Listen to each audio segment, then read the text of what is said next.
What is up, everybody? Welcome to Stat Diggers, an early look here for UFC 267, and this card is stacked. Probably one of the more stacked cards of the year, and it's just crazy going from like the cards we've been seeing the last couple weeks to a card like this. Like every single fight on this card, I'm looking forward to. Like this card is very, very good, and I believe we're getting it for free as well. We're going to be in Abu Dhabi, so it should be a fun card. I cannot wait to get into it. And then next week we have UFC 268, so we are definitely getting spoiled here as MMA fans with two really, really good cards back to back. So yeah, guys. 15 fights. We're going to do a quick recap of last card. Before we get into that, if you guys can please leave a like on the video. As always, the likes do help out a ton to the channel. And then also subscribe here to Pub Sports Radio so not miss out on the content throughout the week that other guys do. And then also me and Weezy here every Sunday and then also Tuesday as well. So quick recap of last night. And I thought the card last night was phenomenal. For me, I hit 3 out of my 4 biggest plays. I had 2 units on the Baby Shark Tabitha Ricci. Kind of expected her to finish Oliveira, but she looked pretty good. I'll probably be looking to fade Ricci in the future. It was more so a fade on Maria Oliveira there, but she got it done. She looked fine. And then on top of that, had a 1.5 unit bet on Melina Lacerda. Fight doesn't go to decision. I got that at plus 130. That was nice to hit. And then the fight doesn't go to decision. Worthy Herbert, 2.5 units minus 240. And so those 3 were 3 of my biggest bets. And the big bet I did have that did not hit was going to be the Jones Onama under 2.5 rounds. And I'll tell you what, I have no clue how that fight went to decision. Both of those guys are made out of iron. Like that was crazy. Jones hurt him within like the first 30 seconds. And David Onama is going to be a problem. Like that guy fought very, very good for coming in on like 3 days short notice. David Onama is somebody to look out for. And of course, Mason Jones showed unreal toughness. The guy's tough as nails. So my night pretty much came down to the main event finishing inside the distance. I was feeling confident about it, and I was watching the fight. I also had the 3rd, 4th, and 5th round sprinkles for Marvin Vettori. I was watching the fight, right, and Paulo Costa comes out. He looks, very out of shape. In the first round, it was like mid first round. He was already huffing and puffing, and I was like, dude, Paulo Costa, can you please last to at least the 3rd round? And I was just hoping, like, last to that 3rd round. He was already gassed out in the end of the first, and then somehow, some way, the fight ends up getting to the 2nd, and then to the 3rd, and to the 4th, and to the 5th. And then somehow, some way, Paulo Costa wins the 5th round. Like, that makes no sense to me. The main event fight going to decision streak continues. I think it's been like 5 main events in a row that have all seen the scorecard. So for me, it was a small loss. I think I got a little bit too cute with a lot of prop sprinkles here and there. I probably should have just hammered the Melina Lacerda fight doesn't go. I should have hammered the Worthy Herbert fight doesn't go. I should have hammered Tabitha Ricci as well. And the main event going to decision did hurt me a little bit, but small loss nonetheless. Nothing too bad. Nothing that's going to hurt me too bad, though. Only down about a unit, which is not horrible. But yeah, it just hurts. I felt like I had an opportunity to have a very good card there. So, Uncle Weezy, though, you had a good card in terms of betting and DraftKings. How about you let us know how you liked the card and how you did last night? Yeah, it was a great one for me, man. I was up about 3.5 units on my tracked bets. I also hit on that. I had 2.5 units on the Melina Lacerda fight doesn't go. I had 2.4 units on the Herbert Worthy fight doesn't go. I missed on the I had 1.5 units on the under 2.5 for the Ricci Oliveira fight. And when Ricci mounted Oliveira with 3 minutes left in the second there, I was like, oh, she's got it. But she couldn't finish there. So that was a bummer. But yeah, I didn't have any straight bets. I had no money line bets last week. There just weren't any that I liked. So kind of hit the props hard.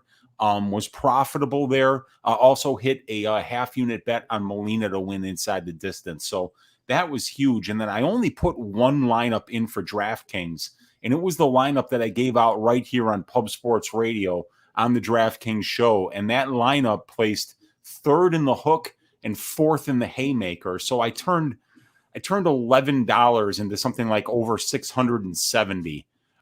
So it was a really, really big day for me.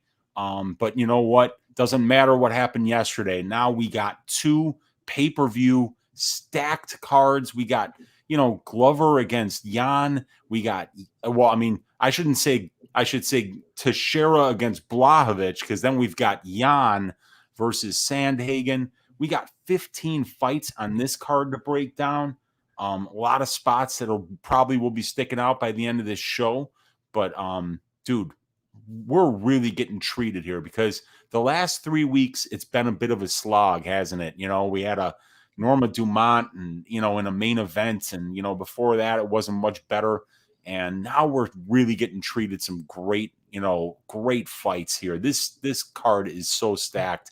Can't wait to break down all 15 fights on it. Yeah, it's really good. It was funny last night. If Paulo Costa would have won, I would have got first on DraftKings. If Vettori would have won, you would have got like second or third. So it was cool that we were put in a spot where either me and you would have really done really good. But I still ended up doing decent in DraftKings. Profited $8. Let's go. Yes. I'm rich. Let's get it. And I'm going to take that $8 and I'm going to put it onto this card, Uncle Weezy. So I say we get into it. Let's shout out the chat as always. Hang in here on a Sunday. You guys are awesome. Already 70 people in here. You guys can smash the like button. That'd be much appreciated. We got Dan in the chat as always. David in the chat as well. He's saying 15 fights could be too good to be true. It could be, but crossing our fingers that they do stay on. We have Chris as well. We have F. Carrillo in the chat saying that gents, just a little heads up, by one first place, not just placing the top half by highest scores in all three of my DraftKings contests and double ups. Love you both for your unselfishness too. Appreciate that. Carrillo looks like he did well on DraftKings. We have Glenn as well. We have Benjamin in the chat. Andy. We have Tim. We have J2 in the chat. JP, thank you all for hanging out. Tonus, hopefully pronounced that right. Baldy Man. What else we got? We got Roy in here. We got UFC Betting Experience. You guys are killing the chat as always. And we literally just started. And guess what? I see Thomas in the chat as well. And then we also see Tajik Bey. I never miss an episode. Absolute must watch. And Thomas saying Glenn round 3 was a 10-8, but Kyler Phillips round 1 versus Paiva wasn't. That's just how it goes, right? But before we get started, Carrillo, God bless you and thanks a million. Hey, God bless you as well. Thank you for the dono and thank you for hanging out and supporting. See Beach Money and Nick as well and Justin. Let's go, guys. Let's get started with the very first fight of this very stacked card. We have Tagir Ulanbekov going against Alan Nascimento. We have Ulanbekov, who is 30 years old, 5'7", with a 70-inch reach. Nascimento, 30 years old, 5'9". Not sure on the reach there, but we have Ulanbekov, who made his UFC debut, I believe. It was against Bruno Silva, won by decision there. As we know, Bruno Silva is a very solid fighter, and he was able to win decision there. I think he was like something crazy, like minus 250, minus 300 around there. So the fight was a lot closer than the line did indicate. I saw some people say that Silva potentially won. I personally did score it for Tagir. I did have him in a parlay, and I was sweating that parlay. But ultimately, he was able to win by decision there against a very good opponent, in my opinion, against Bruno Silva. So he is 4-1 in his last 5 fights. His only loss being a majority decision against Zhalgasumagulov. Went back and watched that fight. I really thought that Tagir Ulanbekov did enough to get it done. So he arguably could be undefeated here. As far as Alan Nascimento, I really like what I see from this guy. This guy is very exciting. He went on the Contender Series, fought Rolian Paiva, who some people are very high on, and he fought a very, very close fight with Paiva. Watching live, I thought Paiva was, doing better in terms of the striking. I thought Paiva slightly edged it out, but you actually go back and look at the numbers in that fight, and Nascimento actually landed like 20 to 30 more significant strikes than Paiva, which is very, very impressive nonetheless. He was like 1 for 10 on takedowns in that fight as well. So had trouble getting it down to the mat. And it looks like Paiva got the better of the grappling exchanges. But all in all, I was very impressed with what I saw from Nascimento. So I think these are two guys to definitely look out for in the division. I think it's going to be a very good fight here. So Uncle Weezy, I think it's a pretty solid fight to kick off the card. What are you looking at for this one? Yeah, so we got an experience advantage here for Nascimento, and even though he really is, he's got the Contender Series fight against Paiva, but this is going to be his UFC debut officially. But he's got 23 fights, 18-5. Ulanbekov, 14 fights. Both of these guys right around the same age. I don't have a reach yet on Nascimento. I don't know if UFC Stats has updated that yet. So I don't know who's going to have the reach advantage here, but I'm going to guess it's Ulanbekov because he's very long, very tall for a flyweight. If you look at Nascimento's finishing numbers, 83% inside the distance, very impressive. I think that's 15 out of 18 wins are inside the distance for Nascimento, and almost all of them coming by way of submission. He is very, very dangerous in the grappling exchanges. He shot 10 takedowns in the Rolian Paiva fight. And Ulanbekov, not much of a finisher in his own right, 61% And that's really mostly on the regional scene. He didn't finish his win against Bruno Silva. Neither one of these guys has ever been finished in a loss, so that makes us feel pretty good about this fight potentially going over. If we look at the striking numbers here, Nascimento, landing 7 and absorbing 5.4, but that's a one-fight sample size, so we just can't look too much into it. But 68% striking accuracies, pretty good. But the problem is that because it was a contender series fight prior to last season, they don't even have control time numbers for us there. So there's really not much to go on here. We can talk about Tagir, though. Tagir, in a 1-0 UFC stint thus far, is actually absorbing just slightly more strikes than he lands. He's landing at a 37% accuracy, so not very good. He's never knocked anyone down or been knocked down. Striking defense at 58.77% is respectable, if not good. Ulanbekov, 5 of 11 on his takedowns, but he's only 50% on his own takedown defense. So he got taken down 4 times by Bruno Silva. So Ulanbekov is a guy that went in as like a minus 300 favorite, one of the biggest favorites on that card, and really made the people who bet on him sweat. And I remember because I was one of them.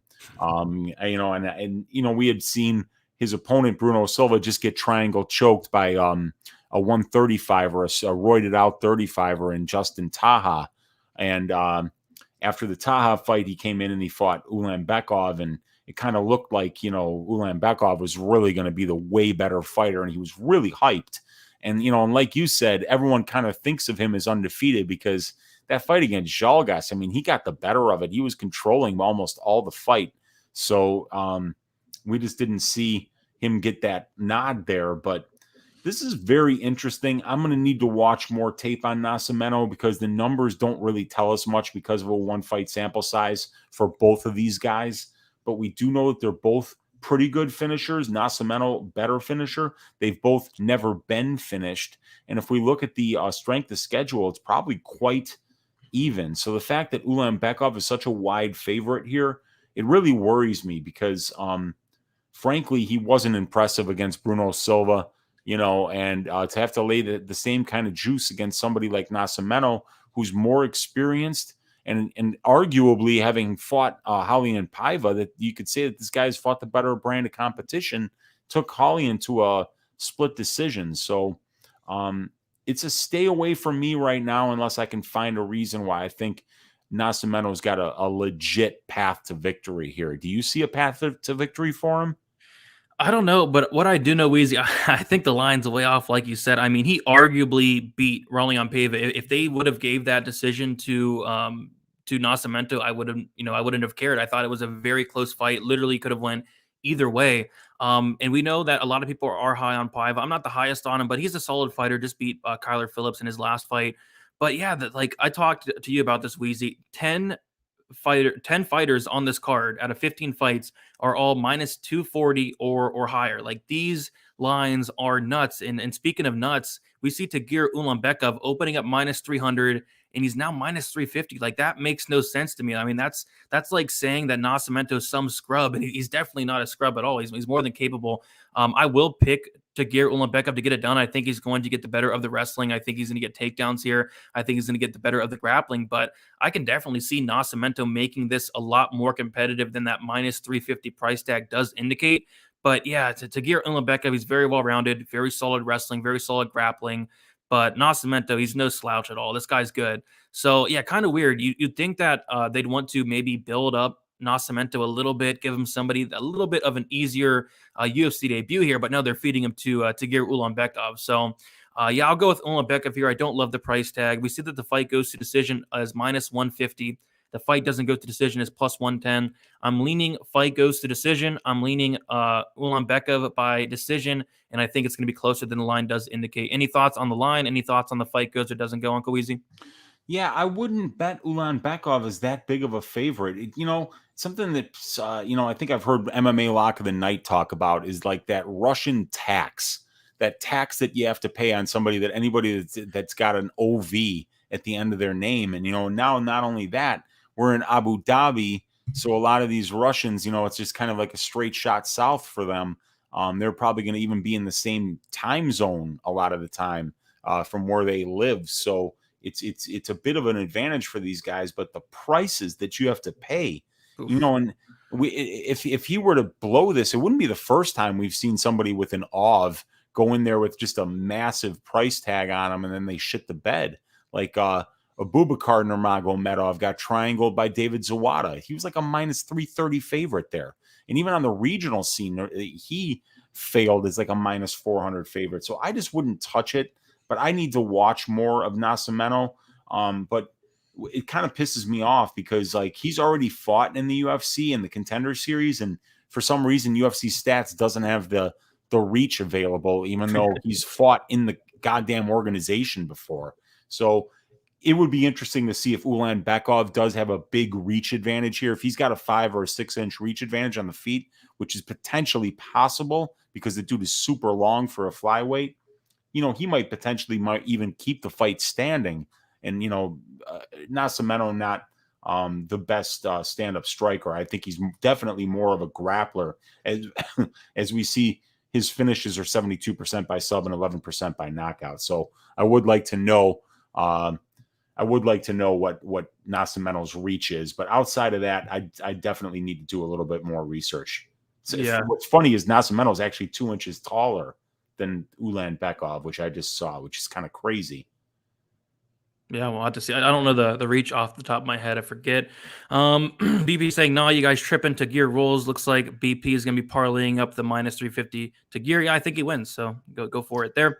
But we will move on to the next fight. And we have, it should be an interesting fight. We have Damir Ismagulov going against Magomed Mustafayev. We have Mustafayev is 33 years old, 5'8", 71 inch reach. Damir Ismagulov, who is 30 years old, 5'9", with a 70 inch reach. So Magomed Mustafayev, it seems like a while since we've seen him. It was against Brad Riddell. He lost a split decision, very close fight there. Prior to that, he did knock out Rafael Fiziev. Prior to that, he lost to Kevin Lee, and then he knocked out Joe Proctor, and then he knocked out Petr Hallman as well. 3-2 in his last 5 fights. As far as Damir Ismagulov, he fought Joel Alvarez, won by decision there. He also won by decision against Thiago Moises, and then just recently beat Rafael Alves as a very big favorite. I believe he got dropped in that fight as well, but he is 5-0 in his last 5 fights. So yeah, pretty interesting matchup here. Uncle Weezy should be a very fun one. What are you looking at here for this one? Yeah, let's see. We got 2 Russians here. So which one of us, which one are we paying the tax on? Well, it's going to be Ismagulov because Ismagulov is 4-0 in the UFC. Mustafayev 3-2 in the UFC. But look at those losses from Mustafayev to Brad Riddell and Kevin Lee. And then look at the wins. I mean, he's got a win over Fisayev. He slept Fisayev in Fisayev's UFC debut there. And then Proctor and Hallman, a couple of good wins there. While we see, Ismagulov win over Rafael Alves, man, that was a very close fight. And I think I remember either having parlayed Ismagulov there or having a ton of them in DraftKings. And boy, that fight, he didn't look great there. That was not a dominant win. He didn't look his line in that fight. But prior to that, Moises, Joel Alvarez, those were a couple of great wins there. And then Alex Gorgies before that, and then regional scene prior to that. But Mustafayev, very flashy with his striking. A lot of spinning stuff. It's how he knocked out Fisayev. If we look at the numbers, we see that Ismagulov has a 50% finish rate as a pro, while Mustafayev has a 100% finish rate as a pro, 71% by knockout, 29% by sub. So all 14 of Mustafayev's wins have come inside the distance, while Ismagulov has only lost once, and that was by decision. So, something's going to break here, but Mustafayev has been finished in 2 of his 3 losses. So it's interesting. Ismagulov, not much of a finisher, but Mustafayev gets finished. And Mustafayev's this great finisher, and we've only seen Ismagulov lose once, and that was by decision. So we could see some kind of a result here, which is a first for either one of these guys, whether it's Ismagulov losing and getting finished, or whether it's Mustafayev getting a win and not getting a finish. And we've seen Mustafayev's striking numbers pretty damn good. Look at that 2.13% knockdowns per total significant strikes landed. So he's landed 2 knockdowns in only 94 significant strikes landed. So very dangerous on the feet.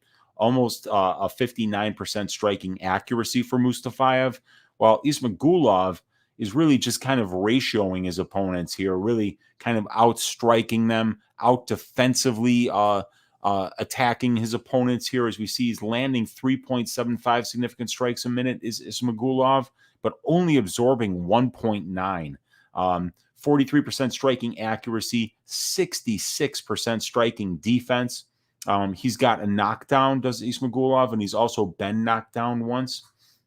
If we look at the wrestling numbers, both of these guys are getting takedowns. They're both just below 30% on their control time 4, while Mustafayev is getting controlled 37% of his career, which is about 13 out of 36 minutes in the cage. And I think a lot of that was against Kevin Lee, who really dominated him on the ground.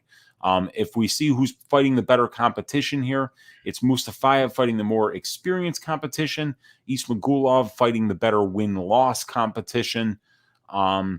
This is close for me because Mustafayev is pretty well-rounded, as is Ismagulov, but I think that Mustafayev is going to be the more explosive striker on the feet here, while Ismagulov will be the more technical guy, the better minute winner, I think.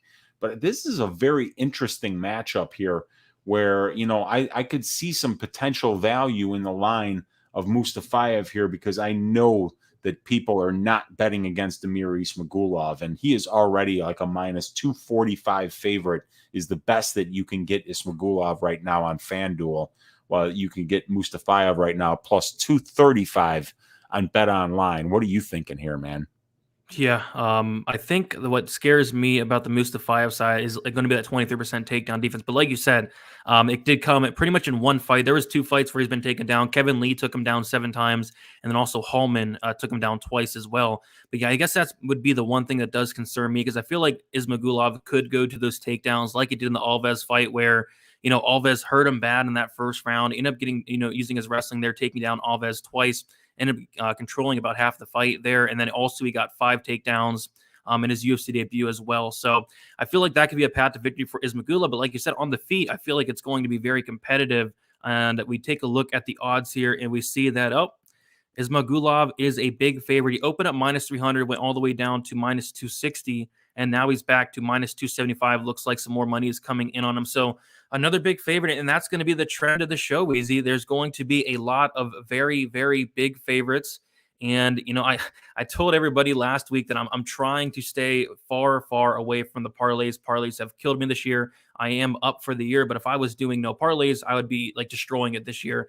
So I don't know if I really want to pick my spots here. If I do go to a parlay, I don't want to parlay up, to Gear Ulanbekov at minus 350. I don't want to parlay up Ismagulov at minus 275. I feel like, these guys are going to win, but, I don't think they're going to look like minus 300. And same thing with Ismagulov. I think if he does go to that wrestling, that could be a path, but, who knows, man. I'm gonna go with Ismagulov slightly to mix in the takedowns there, kind of implement, I don't want to say a Kevin Lee game plan, but kind of just take him down.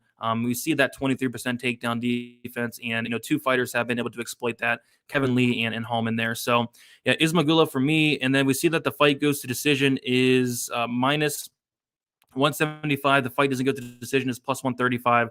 I'm kind of leaning Ismagulov by decision. He's kind of a decisionator there. I think if there is a finish in the Mustafayev side, though. Any thoughts on the line? I know you said you think it's off, and then also on the fight goes or doesn't go. No, that line, we haven't seen Mustafayev for a minute either. That's the thing. Let's bring that up real quick here before we move on to the next fight. Magomed Mustafayev's last fight was against Brad Riddell beginning of 2020. So, it's been over a year and a half since we've last seen this guy. So it's hard to know where he's at. But prior to, and even then, he fought in 2020 and 2019. Then he took 3 years off between the Lee fight and the Fasayev fight. So this guy is not active, Mustafayev. And we've seen a lot of Ismagulov lately.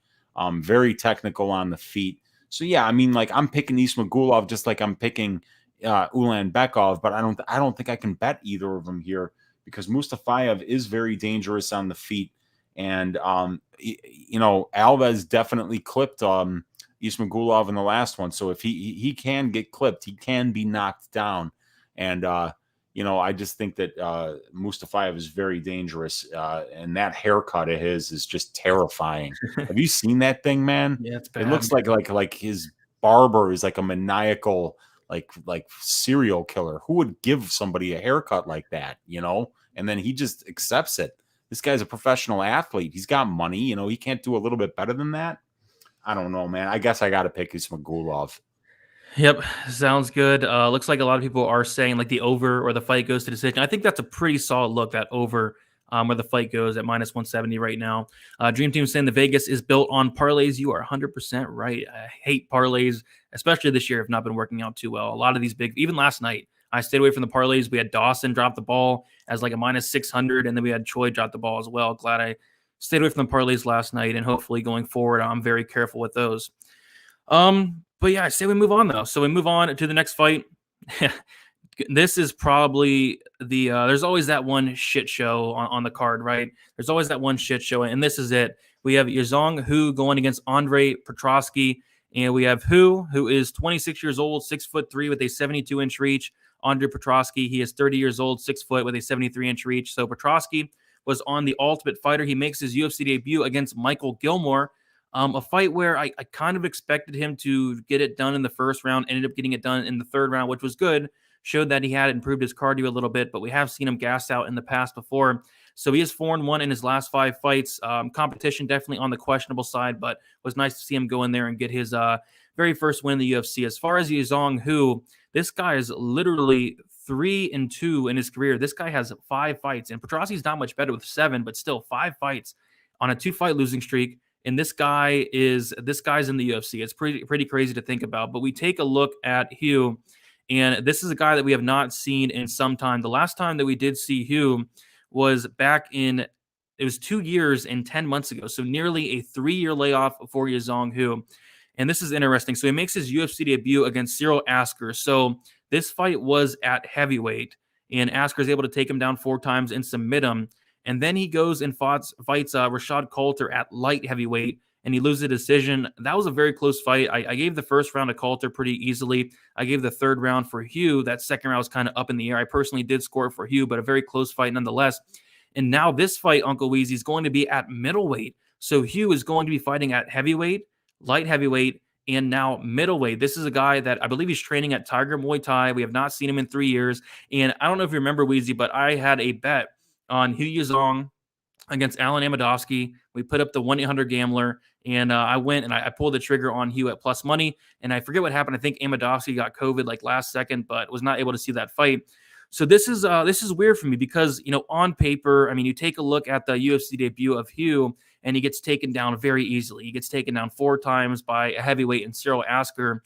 But that was a long, long time ago. He was like 22 years old at the time. That was literally 3 years and 10 months ago. So he was like 23 years at that time. He's young. I bet he's made improvements as well. Even in the Coulter fight, it showed that he's very durable. This guy has a brick for a head, but he is very, very hittable as well.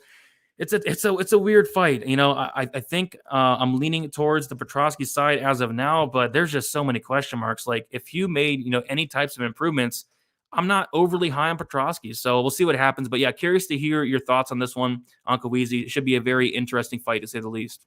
Yeah, like I got a couple memories about Hu Yazong. That was the first time I ever sent the 1-800 gambler orderlies over to your house, and I was shocked that you overpowered like 3 of them somehow.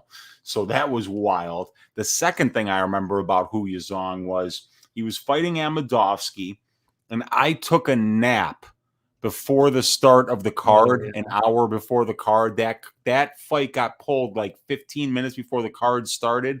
And I woke up at 3 o'clock on the dot, which meant it was too late for me to change my 20 lineups, which had like 14 of them had either Amedovski or Hu. So I'm still kind of salty about that because I had a couple of really good lineups that, were one person short. But anyway, in this one here, you got to believe with Yazong having a head like an Easter Island statue that Petroski's just got to try to take this dude down, right? I mean, it's already been his game plan. He's a grappler first. His striking's decent, and Yazong's is decent, but you're not going to knock that dude out. There's no way. You got to submit him. There's no other way to beat him. I mean, you can beat him on the scorecards, but I mean, you're not knocking that dude down. There's no way. I mean, his chin is ridiculous. So I expect it to be, a wrestling match where Petrosky should probably be able to out grapple this guy. Hu Yazong, though, does have a Greco-Roman wrestling background, if I'm not mistaken. So this should be a pretty good, grappling match between a couple of the lower level middleweights here. But Hu is only 26 years old. Petrosky's 30. Who's only got 5 fights. Petrosky has 7. Both of these guys have 100% finish rates. Petrosky's been finishing his only loss. Hu has been stopped once out of his 2 losses. So in these 12 fights, 11 of them have finished inside the distance. So this could be a great spot for a violence bet here. But we just don't have much in the way of useful statistics here because we've got a 3-fight sample size between the 2 of these guys. But the biggest thing that we do have to look at, I don't care if it's at heavyweight, is the 0% takedown defense for Hu Yazong. 0% is not good, you guys. I mean, I have a math degree, so you could take it from me. It doesn't get any lower than that. So if he has made these improvements, we haven't seen them yet. So we just, because the last 2 fights, the last fight against Coulter, that guy doesn't try to take anybody down. So I'm thinking Petrosky should be able to get this job done, should be able to win minutes on the ground, should be able to get takedowns. And even if he doesn't, I think it's going to be a really greasy, ugly striking match. So we better pray these 2 grapple because if not, it's going to hurt our eyes, I think. Yeah, I mean, you got to assume he's made improvements because I don't think you can get any worse. Like, if you go back and watch this guy, I get why Petrosky's coming out here as a pretty big favorite. But again, that was 3 years ago. He was 23. He was young. I do expect to see a better showcase from him, but I'm more on the Petrosky side myself. I do think he gets him down and submits him. But I don't feel great about it. I have a very bad feeling about this fight. Yazong Hu is somebody that's fought at heavyweight. Like, he's going to be a lot bigger. I can't wait to see what these guys, how these guys size up on weigh-in day. Yazong 6'3", Petrosky 6 foot. We have seen Petrosky slow down in the past, and this is not Michael Gilmore. This is a much bigger Yazong Hu. So I'm going to slightly go with Petrosky. I thought I was going to be betting him, actually. I saw the open around minus 225, but after getting into it, I'm probably just going to stay far away. I think, if anything, maybe a potential violence bet, I could see a Petrosky submission. I think that is definitely live and in play. Or I could see Yazong Hu getting a knockout. This guy comes forward, he eats punches with his face, and he does throw hard. And we have seen Petrosky slow down and gas out in the past. So, and on top of that, he's going to be the smaller guy. I mean, wrestling a much bigger Yazong Hu is going to be very tiring. If he does not get him out of there, it could, like you said, Weezy, get very sloppy, very sketchy as the fight goes on. But yeah, Petrosky for me. We do see that Petrosky is a favorite. You guessed it, another big favorite on the card. We have a ton of them, and we see that Petrosky did open up as a minus. This is interesting. He opened up minus 110 pick'em for Petrosky, immediately down to minus 225. And then as far as Yazong Hu, of course, opened up minus 110, and he's now to plus 190.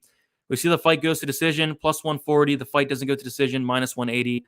I'm leaning to the violent side. I definitely wouldn't touch the minus 225 of Petrosky, but I'm kind of leaning Petrosky by submission, but it would not be shocked if Yazong Hu did pull off the upset, training at a very good camp, very young guy, making improvements. We've seen it time and time again. These young guys, like even Nikolai Negumereanu, he looked horrible in his debut, took a couple of years off, and now he's on a 2-fight win streak out of nowhere. So any thoughts on the line, minus 225, and any thoughts on the fight goes or doesn't go?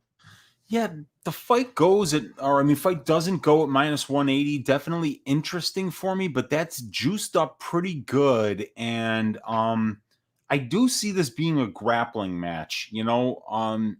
Petrosky is way more comfortable there. You can just see it in the small sample size that we've had on the Ultimate Fighter and with his UFC debut against Gilmore, that the guy is a wrestler. The guy wants to get the fight to the ground, and that's where he's at his best, on top. Yazong is more of a Greco-Roman wrestler, while Petrosky more of a freestyle wrestler. So maybe we could see him have success with the single legs accumulate some control time. So, I'm not running to the window to get a violence bet in here because I could see it being, a closely contested grappling match. But, even Gilmore was able to survive on the ground with Petrosky till what, the third? Was it the third round? Yeah, and Gilmore's been subbed like 6 times. Yeah, he's been subbed in all of his losses, right? So, yeah, Hu Yazong probably a little bit better with the grappling pedigree. So this could be a greasy one. It could be a close one, man. It's gonna be greasy. It's gonna be greasy, man. Yeah. Let's move on to that next one, man, because I don't have a lean here. Yeah, and Petrosky's coming in on short notice, which scares the crap out of me even more if he's going to do a wrestling heavy game plan against a much bigger guy. But yeah, can't wait to see him on the scales. Go_Flamingo with the dono. Appreciate you. I also have a degree and can confirm for the viewers that 0 is in fact the lowest of all percentages. Interesting. See, you don't have to go to the Harvard of the Midwest like I did in order to understand that. And some people also have a math background and they can confirm that kind of stuff for us. That's why we got the sharpest audience in the business, Brady. 100%. Appreciate that, Go_Flamingo, for your wisdom. All right, so let us move on. And again, that was probably the lowest level fight on the entire card. But we have some good ones here. So this one's actually really interesting. We have Makwan Amirkhani going against Lerone Murphy. We have Makwan Amirkhani, 32 years old, 5'10", with a 72-inch reach. Lerone Murphy, 30 years old, 5'9", with a 73-inch reach. Makwan Amirkhani had a submission win over Chris Fishgold. Very impressive there. A knockout loss to Shane Burgos. A submission win over Danny Henry. A decision loss to Edson Barbosa and to Camilla Kirk. Close decision there, but yeah, he did lose that one. And as far as Lerone Murphy, he is 4-0 in a draw in his last 5 fights. Had that draw in his debut against Tybura Tukhugov, who was also on the card. And then also he knocked out Ricardo Ramos. Very good win there. And then also won a decision against Douglas Silva de Andrade. So yeah, very impressed with what I see so far with Murphy. So Uncle Weezy, I think this is the easiest fight on the card to break down. The question is, can Makwan Amirkhani get a first-round submission? If not, he's going to gas out. This guy has one of the worst, if not the worst, gas tanks I've ever seen, but he's very talented. His takedowns are solid. His grappling is next level. Lerone Murphy, who is a blue belt in BJJ, capable grappler, but Makwan Amirkhani is going to have a massive, massive advantage on the mat, and we have seen Murphy taken down a lot. So if Makwan can get him down, submit him early, that's great. He's going to win. If he does not submit him, if Murphy's able to A, stuff the takedowns, B, make him work, get back up to his feet, I think Murphy probably wins a decision, wins those next 2, or even gets a late finish here. So Weezy, it's pretty simple. Do you think Makwan comes in here and gets a first round sub, or do you think he gasses like always? Yeah, I think he probably gasses like always, but boy, oh boy, you do not want to be playing a front choke game with this dude. I mean, that anaconda choke that he has, he can get anybody up in it. So it's going to be, up to Murphy in the first 5 minutes of this fight to be very smart, to not leave any defensive holes, because Makwan will be able to exploit them. He's very tricky on the ground, and even his striking isn't bad at times. It seems like he has worked on a lot of different parts of his game, but the one thing that we can just say that he hasn't worked on is that goddamn conditioning. And and he's trying a ton of takedown attempts. He's got 10 fights in the UFC, but he's got 62 takedown attempts. So when that's your game plan, it's just really bad training. It's really bad coaching to let somebody go out there with a wrestling heavy game plan and not have them be in tip-top condition, because that's the case with Makwan. He can win early rounds, but then you see, once this guy starts to wrestle, the gas tank, it empties fast. And then, especially when people start getting back up and he's not able to lock, accumulate top control. He's not able to get those takedowns at a really efficient percentage. We see that gas tank empty, and he's just a disaster in the third round. And if you do that against Lerone Murphy, you're going to be in real trouble, because this dude is incredibly explosive. And one of the stats that I just wanted to bring up here is, like, you see Lerone Murphy, and this, if you're on the Amirkhani side, you say, oh man, look at Lerone Murphy, 41.67% takedown defense, right? Allowing 3.06 takedowns per 15 minutes. Like, if you just look at that, you say, wow, this is a really good spot for Amirkhani here, maybe to, bank some minutes, win some rounds with his grappling. But The problem is that Laron Murphy is only giving up 7.43% control time. So he's been taken down 7 times, right? But in 34 minutes of cage time in the UFC, he's only been controlled for a little over 2 minutes. That's 2 minutes of control time against on 7 takedowns. So this guy's get-up game, you guys, is really good. And he's very athletic. He's going to be the longer guy here. He's got a 1-inch reach advantage.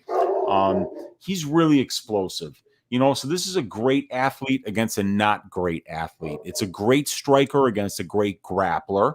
Amir Khani, that loss to Kirk was, it shows that Amir Khani might be coming towards the end of his career here. If he doesn't really start to take things seriously, doesn't really start to work on that conditioning, doesn't start to round out his game a little bit better than he already has, a guy like Laron Murphy should have a lot of success against Makwan Amir Khani, because I don't see Amir Khani being able to hold this guy down.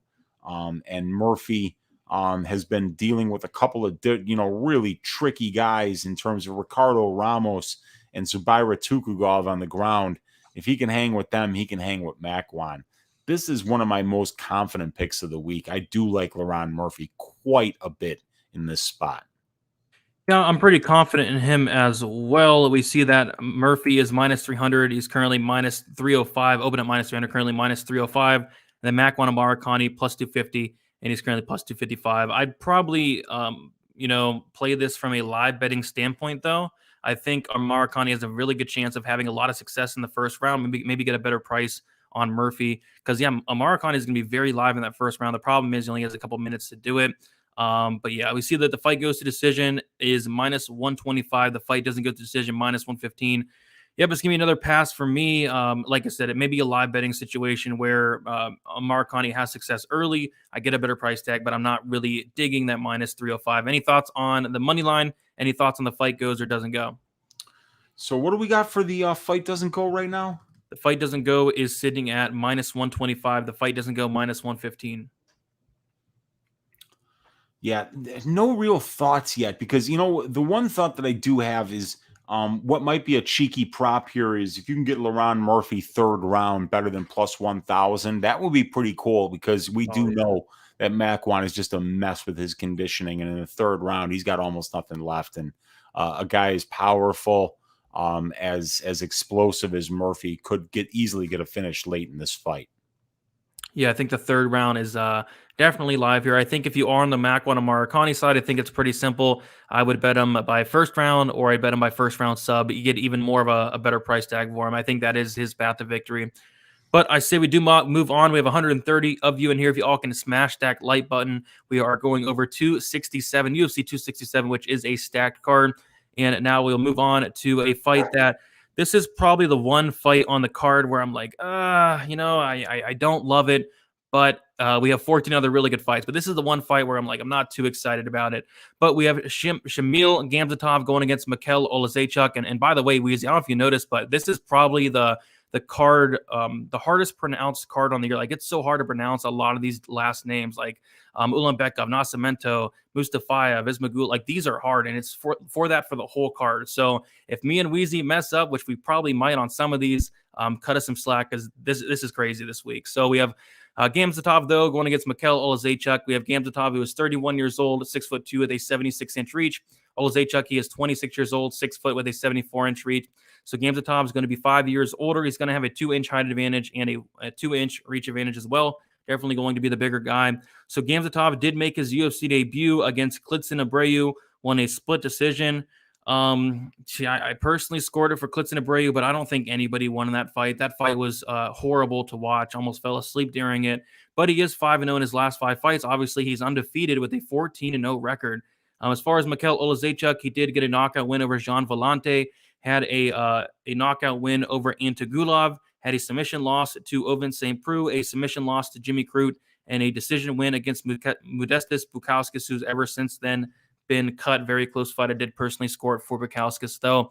And again, 3-2 in his last 5 fights. So I take a look at Shamil, and I'm just not all that impressed with the guy at all. He's very, very low volume. He doesn't do a lot in there. I think in this fight, he's going to need to go for takedowns, and we have seen Oleksiejczuk kind of a hole in his game is getting taken down. We saw Jimmy Crute go out there and take him down like 7 or 8 times just in one round.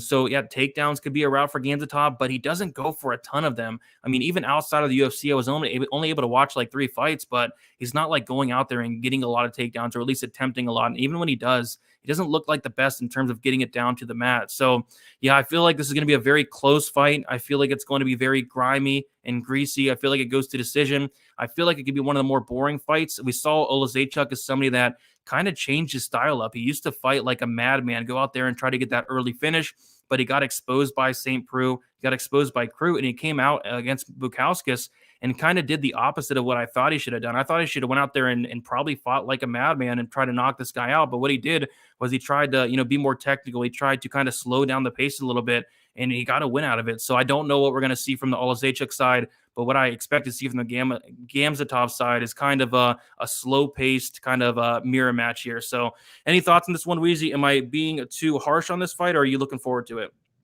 No, dude, I was watching because I hadn't seen Khamzat in a minute. So like about an hour before Stat Diggers, I put on that Khamzat Klidson and Abreu fight. And after the first round, I turned it off because I'm like, I'm going to fall asleep.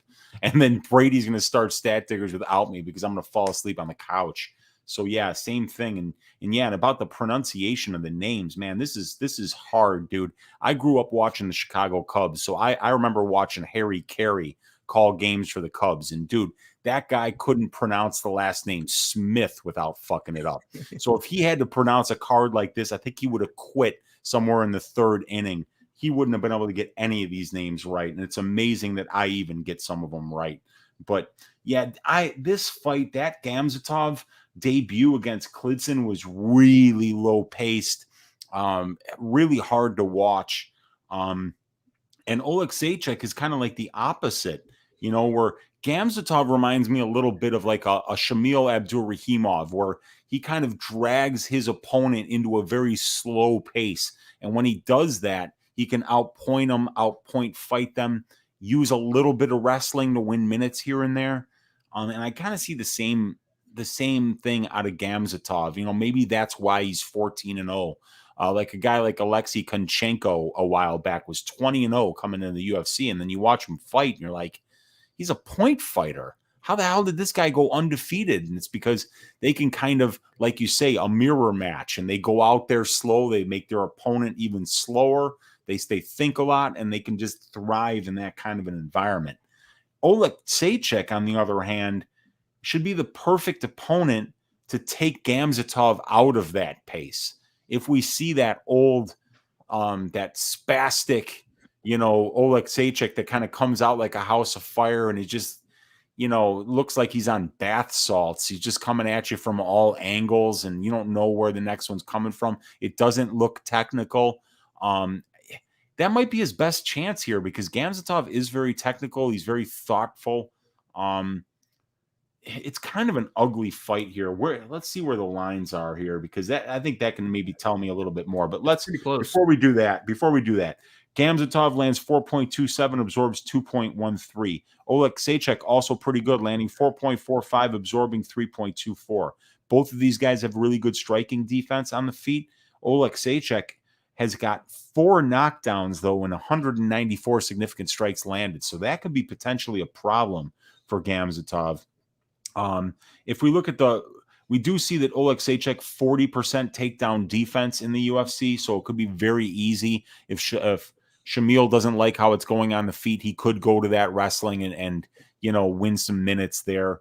In terms of the strength of schedule, Oleksiejczuk has fought the better brand of competition and has better wins just because he's fighting the more experienced competition. So yeah, it's a close one. I think Oleksiejczuk can win some of the striking exchanges here, but I think that Khamzat should be the favorite here because he is the one who can go to his wrestling and win minutes that way. And Oleksiejczuk has been shown to not have success stopping a wrestling heavy game plan. So I got to lean Khamzat here, but it'd probably be a fight that I have very little action on and I'll be staying away from. Yeah, I want nothing to do with this fight as well. It's probably a dog or pass situation for me. We have Gamzatov, who opened up minus 150. He is currently minus 155. And then Mikhail Olazechuk opened up plus 130. He is now plus 135. I feel like this fight could be potentially very, very boring depending on how Olazechuk does approach. If he comes back and fights like he did against guys like Jean Vellante and Tugulov, it could be more exciting. But yeah, it's a tough one to call, man. You take a look at the UFC debut of Gamzatov. Something that stuck out to me was he only landed 10 head strikes in the entire fight against Klidson Abreu.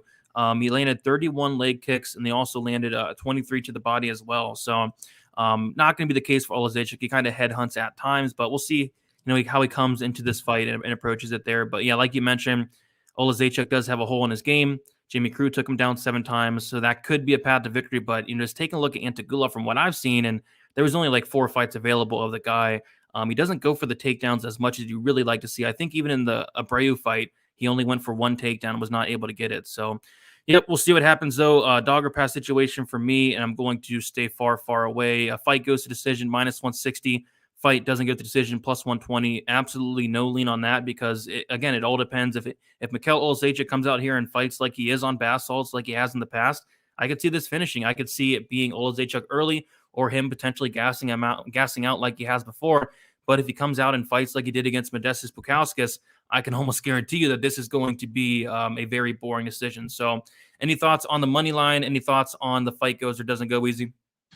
Yeah, if we can count on Gamzatov to wrestle, I think that he might be a decent money line bet if you can get him around minus 150. But it feels like a stay away from me. And as far as that over under goes, I would probably lean over. But right now, fight goes to decision is juiced up at minus 160. So yeah, it's a stay away, man. Yep, I think pass is the best for this fight here. But let's keep moving on. We have a ton of fights to get through, so don't want to talk about this one too much. We have a interesting one. We have a newcomer, Benoit Saint Denis, going against Elizeu Zaleski dos Santos. Another name that's very hard to pronounce. Both guys, really. Dos Santos is 34 years old, 5'11", they 73-inch reach. Benoit Saint Denis, 25 years old, 5'11". Not sure on the reach here, but we have Benoit, of course, making his UFC debut. He is 4-0 and 1 no contest in his last 5 fights. I believe the guy has a 100% finish rate as well. This guy's very dangerous. He is undefeated, and he's never seen the scorecards. He is, I believe, 8-0. Elizeu Zaleski dos Santos, though, he is 3-2 in his last 5 fights. Had a knockout win over Luigi Vendermini, a submission win over Curtis Millender, a knockout loss to The Leech, a decision win over Alexei Konchenko, and then a split decision loss against Muslim Salikov. Very close fight there. So, yeah, I went and watched about 4 fights of this Benoit guy on YouTube. I'd like to see a little bit more. Of course, there's only 8 or 9 fights, so we don't have much. But from what I've seen is this guy is very dangerous, but he's very, very sloppy. I really do question the fight IQ. I question his takedown defense as well. Like, I can be taken down at will. He gives up position as well. And Dos Santos, like, this is a tough debut because Dos Santos, he's no scrub at all. Like, this is a veteran of the sport. This guy has a ton of fights, 29 fights on his record. I believe he's a black belt in BJJ. He's a very well-rounded fighter. So, yeah, interesting signing here for the UFC. Would have potentially like to see this guy in the Contender Series, but no, they're kind of feeding him to the wolves per se against Dos Santos, a veteran of Dos Santos here. So, yeah, Uncle Weezy, I'm kind of curious to see or to hear what you saw in the tape of Denis. I know you watched him a little bit, and then also your thoughts on this fight. Yeah, he was the first person I kind of researched for this card because I hadn't seen him yet. But I am a fan of the Brave CF promotion. They do a lot of events out of Bahrain. I believe the founder of the is Bahraini, but they get a lot of good fighters down there. I believe that UAE Warriors and Brave have had some really good prospects coming in. I know that Manon Firo was fighting in UAE Warriors, and I believe Brave as well. Chimaev is coming out of Brave, and this is another guy here in Saint Denis coming out of the Brave promotion. And what they think of this guy already. If you're feeding him to a guy with an 8-3 UFC record in Zaleski dos Santos that has fought a lot of studs, it's just like when Virna Jandiroba came into the UFC and they fed her to Carla Esparza. Carla Esparza is not a gatekeeper. They know you're special when they're feeding you to somebody like this. But I went and I watched the tape, and yeah, he's dominant, but he's making mistakes over and over and over again on the ground. When this guy Saint Denis getting top pressure, he's going submission over position, and he's getting reversed by guys that are not the level of grappler that Zaleski dos Santos is here. So even though Benoit Saint Denis is only 25 years old, this guy is like French special forces. He was in the war. I guess he's been in Mali, and he's been in a couple of the conflicts that France has been involved in. This dude was special forces like 4 years ago. His career is only 2 years and 8 months long. So he came right out of the special forces into mixed martial arts. He's a badass. He's a really good wrestler. He's a really good grappler. But my God, is this a tough test? This is a really tough test to feed him to somebody like Zaleski dos Santos, whose last 5 fights have been Salikov, Konchenko, Lee, Curtis Millender, and Vendramini. And then when you go behind that, there's even more impressive names. So Zaleski dos Santos is a guy with a 1.77 ratio overall, and he's been fighting guys with a 5 and 2.82 record, beating guys with a 5 and 2.88 record, landing one more significant strike than he absorbs. He's got knockdowns, but he has been knocked down. And here's the biggest thing, Brady. We've seen Zaleski dos Santos try to get the fight to the ground. He does like being on the ground. 29 takedown attempts. He's only gotten 5 of them for 17% takedown accuracy, but it shows that he does want to get the fight there. He's attempting almost 3 takedowns per fight. But Zaleski dos Santos' takedown defense is not good. 53%. He's being taken down 1.95 times for 15 minutes. So there is a path here for Benoit Saint Denis. Benoit Saint Denis is going to wrestle, and he's going to try to get you to the ground, and he's going to try to work down there. So even though it's a really tough debut, at least they set up Benoit with somebody that he could potentially take down and have some success on the ground. So I think that this could be a close fight. And I mean, we're talking about this guy's 9 years younger here too, 20 less fights. So obviously Zaleski dos Santos has got a big experience advantage. He's got a big strength to schedule advantage, and he's a damn good striker. We know he's his nickname is Capoeira, right? Yeah. Yep. Yeah. So he's got a lot of those flashy, spinning, crazy capoeira kicks. He's caught a couple guys with them. So yeah, he'll be the better striker here, but believe me, Saint Denis got a ground game, and when you see 53% takedown defense, that's not good. But also, I want to point out that 130 minutes in the UFC cage for Zaleski dos Santos, only 14% control time against. So Benoit Saint Denis might be able to take this guy down, but he might not be able to hold him down, because that is about right around 1 minute of control time per takedown. So that's a decent get up time.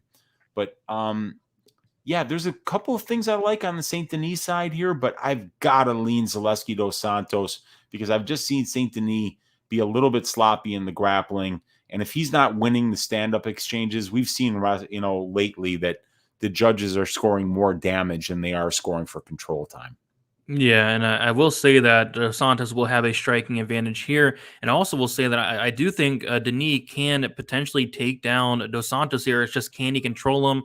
And especially with how sloppy he is on top, he just looks so green to me. I mean, the guy is good. He's very dangerous, 100% finish rate. I believe he's only been to the 3rd round 1 time in his entire career. So I think there's a lot of upside. And like you mentioned, this guy started his career in 2019, just a couple of years ago. So yeah, I definitely, like what I see from the guy, but it's just a tough test. I mean, Zaleski dos Santos is so well-rounded, phenomenal grappler, phenomenal striker, very, very dangerous anywhere the fight goes. And I guess one aspect of this fight that I'm curious about is a potential violence bet, because again, we have not seen Saint Denis go the distance before. He's only been to the 3rd round once, and he did get a finish in that 3rd round. And with how sloppy Denis is, I want to be shocked if dos Santos either caught him in a submission or even knocked him out at some point. On the flip side, Denis, of course, we know that he's very dangerous himself. Dos Santos, although I believe it was a while ago, he has been submitted twice, and he also has been knocked out once. So yeah, I'm thinking violence might be the way I do look here. Saint Denis with a 100% finish rate, like I mentioned, and then Dos Santos has a very good finish rate himself, 78%, 64 of those coming by knockout. So we take a look at the odds, though. We do see that Elizeu Zaleski dos Santos opened up as a minus 225 favorite. Looks like some money is coming in on Benoit Saint Denis. He opened up as a plus 190 dog, currently plus 167. We have no odds in terms of the fight goes or fight doesn't go, but I'm kind of leaning a violence bet, and I don't know if I would touch that Dos Santos minus 190.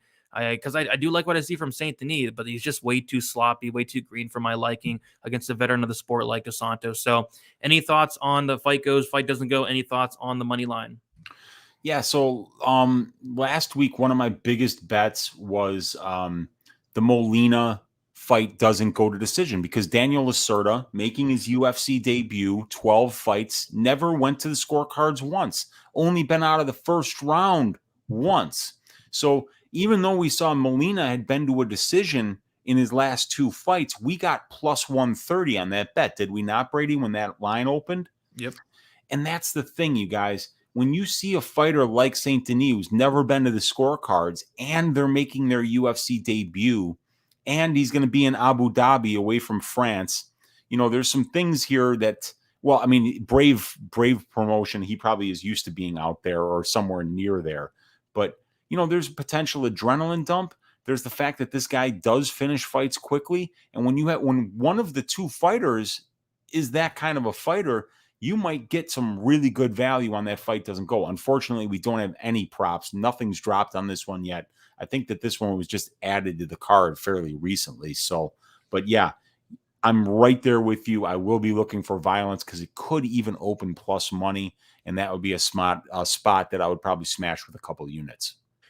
Sounds good. Yeah, we talked about a couple violent spots last week. Obviously, Herbert and Worthy being one, and then also the Molina one. We were all over there.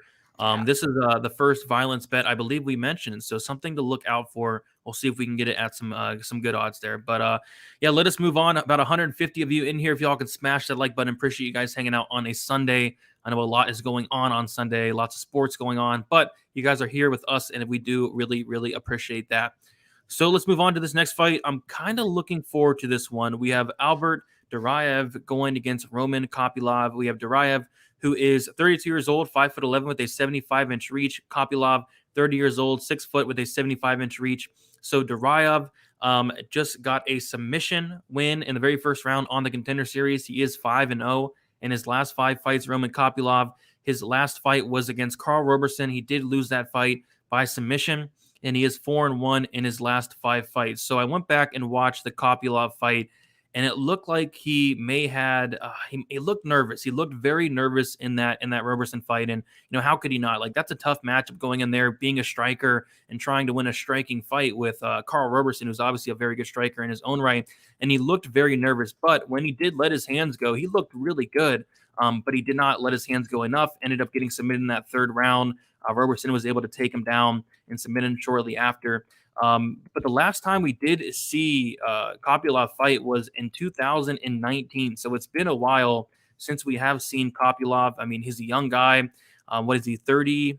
Yeah, 30 years old. So we have not seen him since he was like 28. So, yeah, but I think what it comes down to for me is, Kopylov, when he was taken down by Karl Roberson, who he's typically one to be submitted himself, Roberson was able to submit him like shortly after, no resistance at all.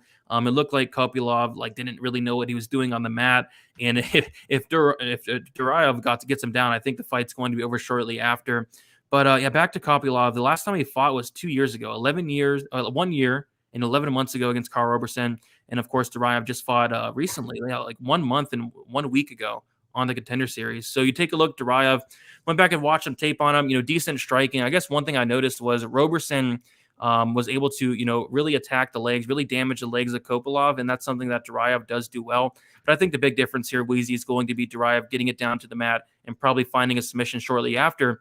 But for Kopylov, like, his striking's good. He's a finisher. I don't believe Kopylov's ever seen the scorecards as well. I think he has a 100% finish rate, and I think he's been finished in his only loss against Roberson. And Duraev has actually been knocked out 3 times, so there is potentially a path to victory if Kopylov is able to, stuff the takedowns or work his way back up. But I'm more so on a Duraev, just taking him down and submitting him. But another fight where I'm kind of thinking violence.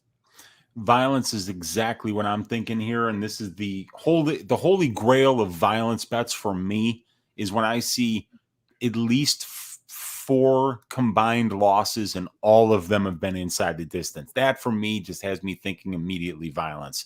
And then you add to the fact that Duraev in 14 wins has finished 12 of them, and Kopylov 7 out of 8. So that's 19 out of 22 of these guys' combined wins have come inside the distance. That's almost 90%. That's in the 86% range or something like that. So that's really good. And we see that the fight doesn't go to decision right now, juiced up around minus 190. That's bettable. That's bettable for me because not only do we have that 100% finish rate in the 4 losses between these two guys, but we also have paths. And by paths, I mean Albert Duraev winning 64% of his pro wins by submission, and Roman Kopylov losing 100% of his pro losses by submission. And then you have Kopylov on the other side, 88% of his 8 wins by knockout. That means 7 of his 8 wins by knockout. And Duraev been knocked out in all 3 of his pro losses. So there's a path for Kopylov inside the distance by knockout. There's a path for Duraev inside the distance by submission. That leads me to believe that the best bet is the violence bet, anything better than minus 200. And that's probably where I'll be looking. But boy, Duraev looked fantastic in that debut. I don't know how good, Bittencourt is, but, you see some names on the resume there. Clifford Starks is a former UFC guy.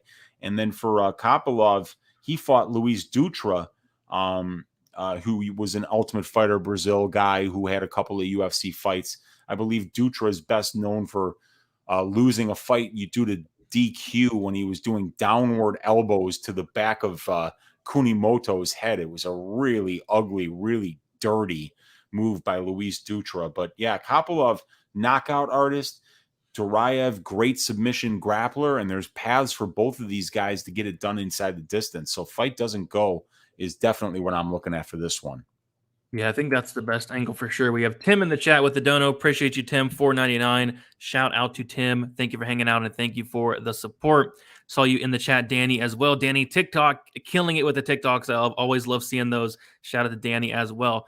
But yeah, going back to the line here. So Duraev opened up minus 180. And he's now minus 300. I kind of feel like it should be closer to that minus 180 opener. I don't know if I'd trust Duraev at minus 300. I think he wins, don't get me wrong, but, the chin could potentially be an issue. I know he got knocked out. His knockout losses are from a while back, but Kopylov, like I said, when he did let his hands go in the Roberson fight, he looked really good. He looks like he hits very hard, and 100% finish rate. But yeah, I think Duraev, most likely does take him down and probably submits him shortly after. But yeah, that violence bet, it does cover both sides. And something weird, Uncle Weezy, I don't know if you noticed this, but it was like a couple weeks ago. I was looking ahead to this card on FanDuel Sportsbook, and they opened up like the under 2.5 rounds for this fight. This was the only fight they had, and they had the under 2.5 rounds minus 112. And I was lazy. I did not look into it. If I did, I would have smashed that. I thought it would probably still be there in a couple weeks, but they took it off randomly. So if anybody got in on that FanDuel Sportsbook under 2.5 rounds for Duraev Kopylov, shout out to you, because my goodness, was that off, and it was just weird. Like one random fight they had those props for. But yeah, I think the fight doesn't go to decision. Minus 190 is a great spot. I think the fight goes to decision is plus 150. I'm going to be looking at the under. I'm going to look at the fight doesn't go. I think someone gets finished here one way or another, whether it is a Kopylov knockout. I think that's in play, but I think the most likely scenario is Duraev getting him down and finishing him shortly after with some type of submission. The guy's wrestling solid. His grappling's even better. And I don't think Kopylov has really anything to offer off the mat from what I've seen. So Uncle Weezy, like you said, you're thinking violence as well. Any thoughts on the money line minus 300? Too wide, not wide enough. What do you think here? Yeah. If I was betting Duraev, I would probably bet him by sub. Just to try to get some value, because at minus 300, there's not a lot of value there. And then one of the, just a comment, you mentioned that Kopylov might have looked a little bit nervous in his debut, but his debut was against Roberson, who's another lefty. And you don't see a lot of lefty versus lefty matchups. So that could have potentially been just something that he hadn't seen a lot of in his career. And maybe that's why he got frozen a little bit, because it looked like when he was Kopylov, when he was letting his hands go, they looked good. It's just that, being against another southpaw, maybe that's just not something he was used to seeing. We might see him coming out here against an orthodox fighter in Duraev and be a lot more comfortable on the feet. Just another reason to like the violence bet here, but that's where I'll leave it. Yeah, I remember the announcer saying something about, I want to say it was potentially the first southpaw he ever fought. They said something along the lines of that. So that's actually a really important point to bring up that I didn't even think about. I remember the announcers talking about that one. It's just an interesting thing, we could see a whole different, those are the little stylistic things that you got to dig into, because it can give you an excuse as to why maybe they didn't perform as well as you expected them to. Yep, for sure. But yeah, another big favorite here in Duraev, maybe getting that contender series tax as well. So yeah, I think he does get it done. But yeah, looking forward to that fight from a violence perspective for sure. But let's keep on moving on.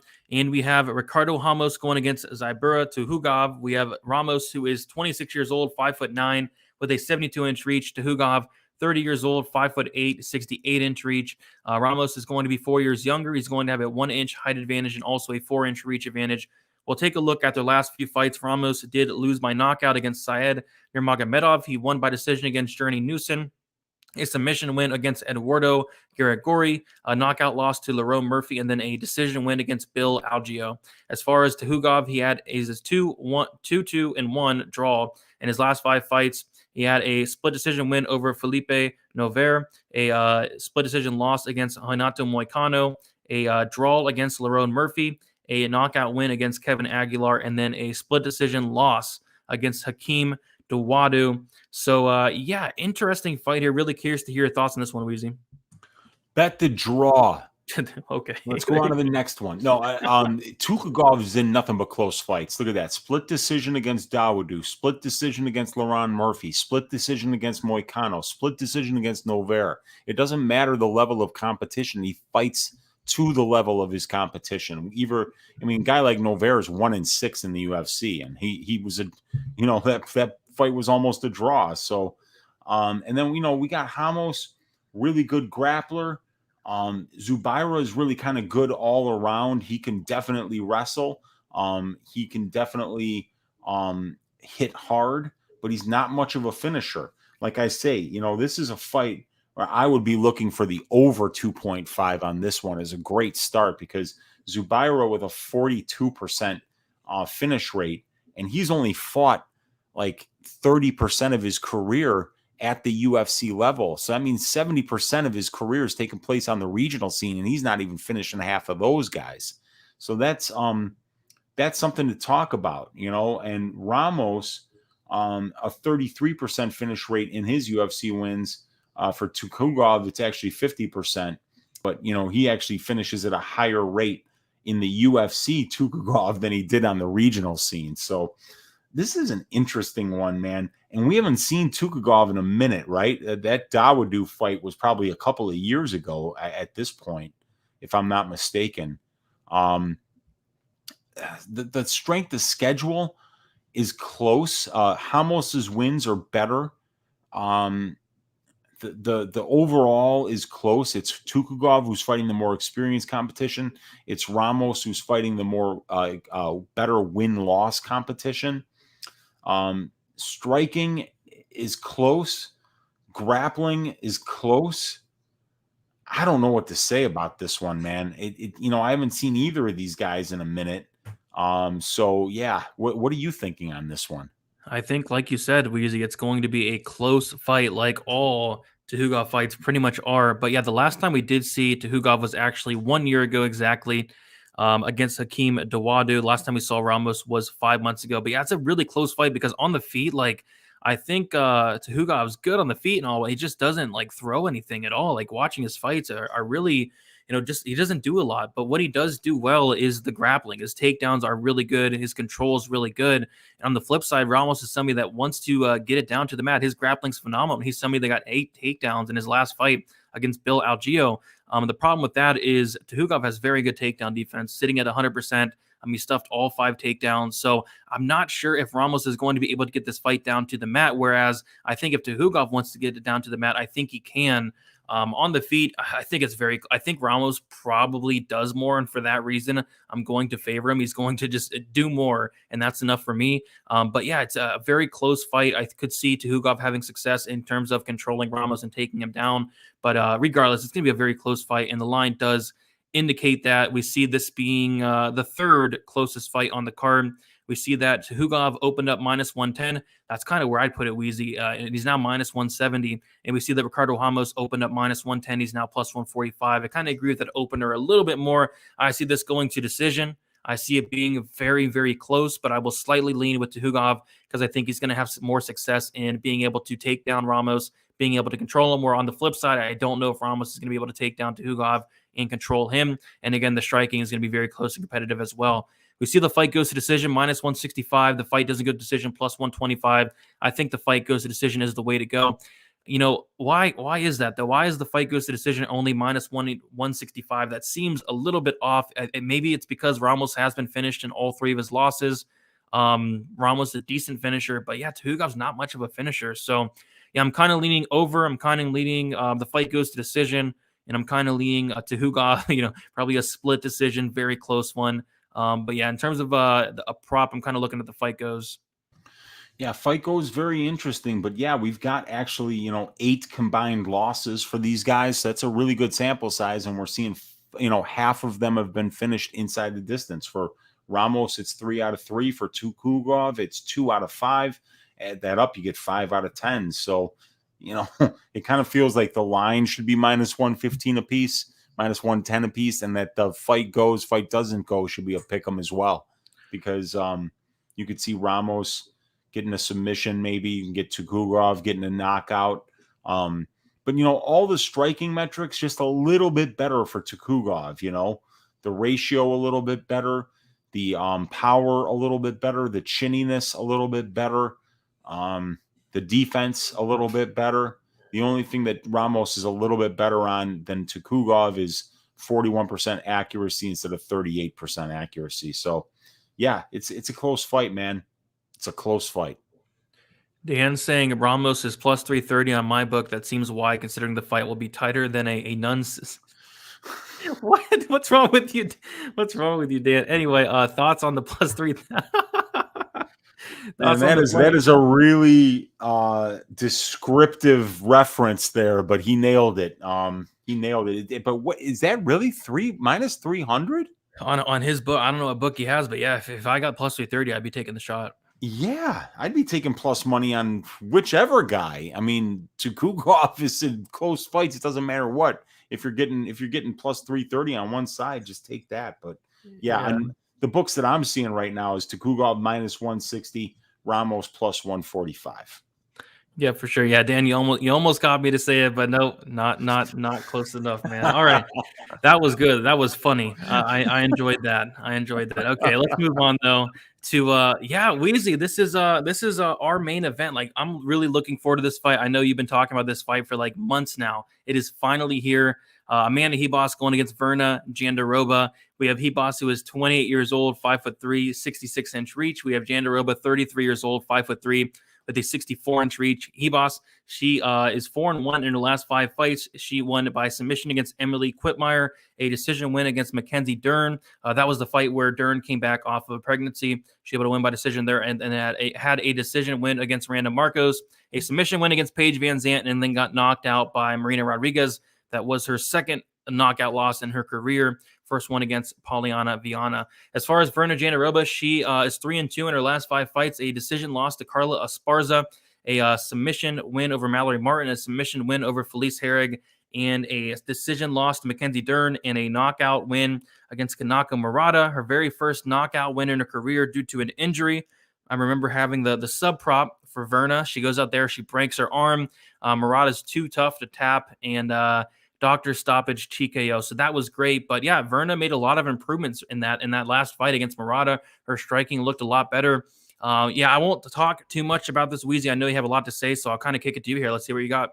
Yeah, this is a great fight. Really two great prospects, even though Virna's older. Virna's 33, Amanda's 28. But yeah, this is the beauty of Amanda Ribas versus the rugged good looks of Virna Jandiroba here. And I can't wait for this fight. These are both top-notch, UFC strawweights here. Virna more experienced, about twice as much cage time overall, about one more year as a pro. They both have 5 UFC fights. Ribas 4-1, Jandiroba 3-2. Average fight time pretty much the same. Finish rates very close. Jandiroba 82% finish rate as a pro. Ribas 70% as a pro. Ribas has been finished in both of her losses, though, while Jandiroba's losses have both been by decision. So if we look at the striking numbers here, we're going to see some really impressive numbers on the aggregate for Amanda Ribas, landing 4.25 per minute, but only absorbing 1.78. Excellent striking defense, 71.88% on paper striking defense. The problem is that she's chinny. She's been knocked down. She's been knocked out in both of her pro losses. Once by Polyana Viana on the regional scene, and then Marina Rodriguez, who's obviously a top 3 strawweight right now. Jandiroba is absorbing more strikes than she lands. She lands 2.65, absorbs 2.92, 46% striking accuracy, 53% striking defense. She's never been knocked down. She's never knocked down her opponents. If we look at the grappling numbers, they both have very good takedown accuracy, over 50%. Both of these ladies are getting about 2.5 takedowns per 15 minutes. Both of these ladies are right around 1.75 submission attempts per 15 minutes. And both of these ladies are out controlling their competition. Ribas on the aggregate a little bit more at 40.73% control time for, only 7.16% control time against for Ribas. And Jandiroba, 26% control time for, 23% control time against, 75% takedown defense. She's getting taken down 1.25 times for 15 minutes. If we look at the strength of schedule here, the strength of schedule advantage goes to Virna. 2.1 ratio to 1.35 for Ribas. 6.2 total fights for Jandiroba, 8 for Ribas. If you look at the wins, better win-loss competition, better win-loss ratio for Jandiroba, but more experienced competition Ribas is beating. And then the losses a little bit better, I would say, for Jandiroba. But anyway, this is a close fight, you guys. I think this fight is going to go to decision.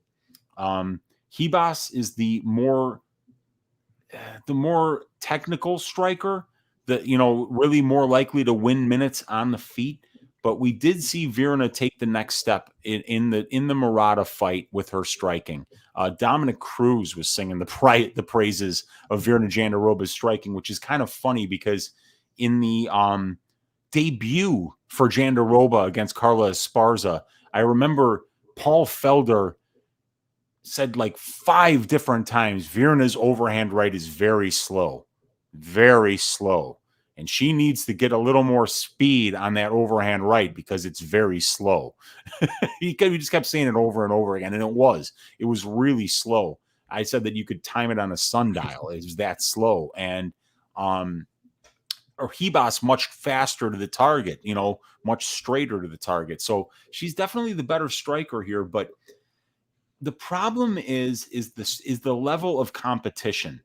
See, Amanda Ribas beat the post-pregnancy Mackenzie Dern, the post-pregnancy pre-Jason Perillo Mackenzie Dern.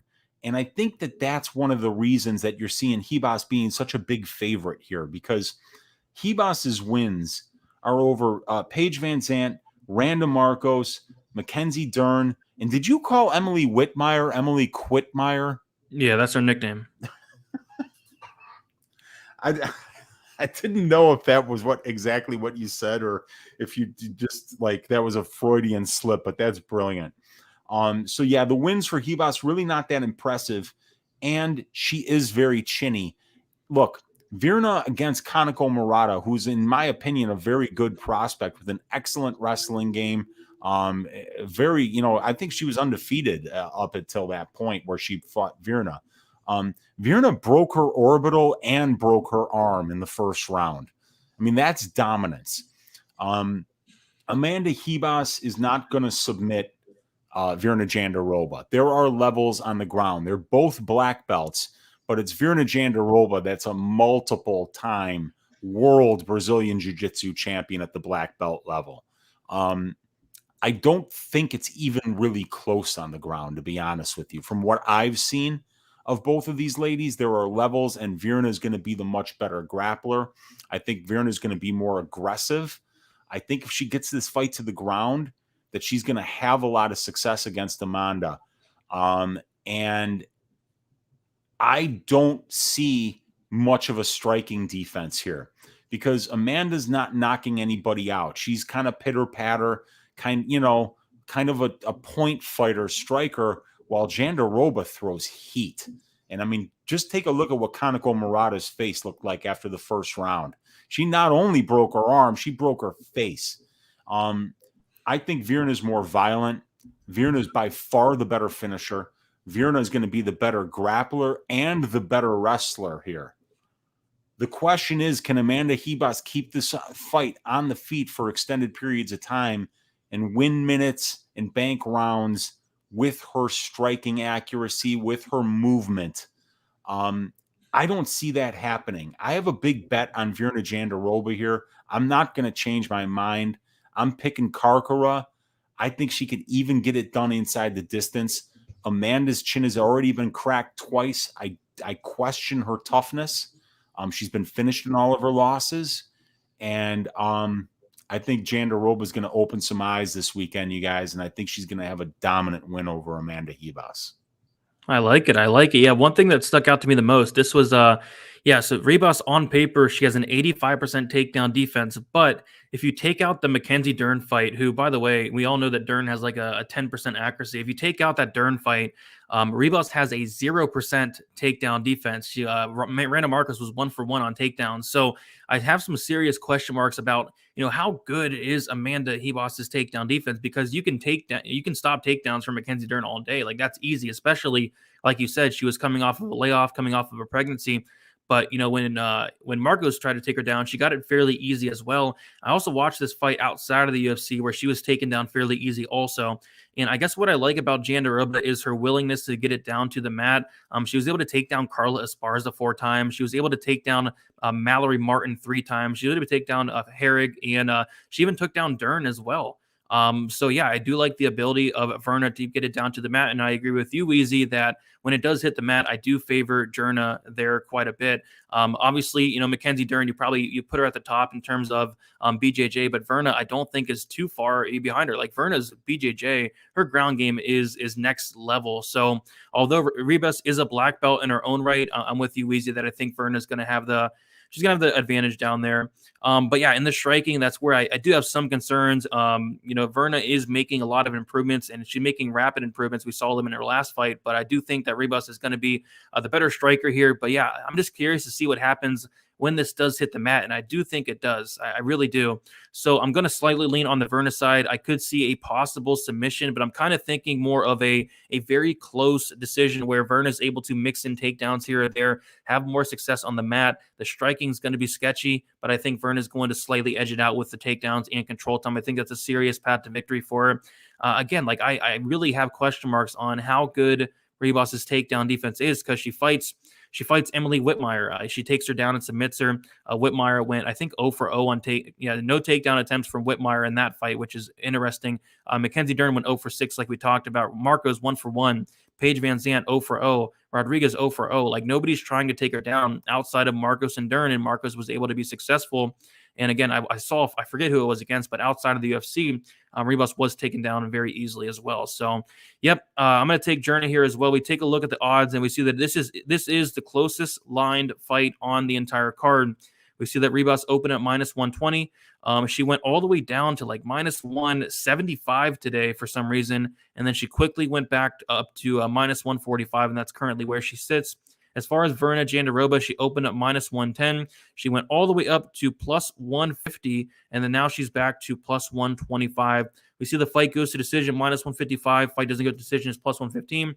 I don't think I'm going to mess around with the time props here, but I will say Jandiroba does edge it out by decision, potential submission, but I'm going to say Jandiroba by decision, Weezy. Yeah, and just keep in mind that Jandiroba's losses, the loss against Dern and the loss against Esparza, you go back and you watch those fights, those were anybody's fights. You could have scored either one of them for Jandiroba. Very, very, very close fights. There's nobody that's really coming in here. Anybody in the strawweight division that's going to come in here and go through Virna Jandiroba quickly. It's not going to happen. So this is a really tough spot for Ribas here. And the one thing I wanted to mention is, we talked about how Ribas got the much easier version of Dern. Well, look at, and to prove that, look at Dern going 5 rounds with Marina Rodriguez and striking with her for probably about 18 minutes of that fight and doing okay. She wasn't getting her ass kicked in there. She lost clearly, but she had a couple moments, and in the second round, she had a lot of top control time. So Dern was able to go 5 rounds. The new Dern, this Jason Perillo version of Dern post-pregnancy, was able to go 5 rounds with Marina Rodriguez when 1 minute of striking, standing up with Marina Rodriguez after the first round put Ribas into the shadow realm. So I think Jandiroba might even be able to knock her out if she lands a big shot, because, like I'm telling you, man, look at Kaneko's face. She broke her orbital. She swings hard. And Jandiroba does have a Muay Thai background. She throws knees. She kicks. She throws elbows. There's a variety of strikes there. And that right hand is coming a lot faster down the pipe than it used to. So, yeah, it's Virna for me. I think it's a really great spot for her. And at +135 right now, I love that. Yeah, and like you said, Ribas is very chinny, so a knockout wouldn't it would shock me a little bit, but it wouldn't completely shock me. But I think this is a good question for you. I think we'll probably have different takes on this one. You think the money comes in on Ribas, or would you take the Jandiroba now? For me, I think I'm going to wait it out throughout the week. I do think money does come in on Ribas. But same for you, Weezy. Do you think money comes in on Ribas, or do you think they should jump on now if they do want to bet Jandiroba? Yeah, I think if you're on Jandiroba, I think you're gonna be able to wait. I think a lot of the sharps are on Virna, but look, Amanda's got, that win over Dern is a good win. But other than that, I don't like what I've seen out of her. But today, a ton of money came in on Ribas. Her line moved on every single book. So I think we could see more of that. Ribas is by far the more marketable girl here. The simp bets will be flying in on Ribas this week. So I think you can wait on Virna. I've already got a max bet in on Virna, and I'm terrified that she'll going to wind up around +175, and I'll feel like an idiot.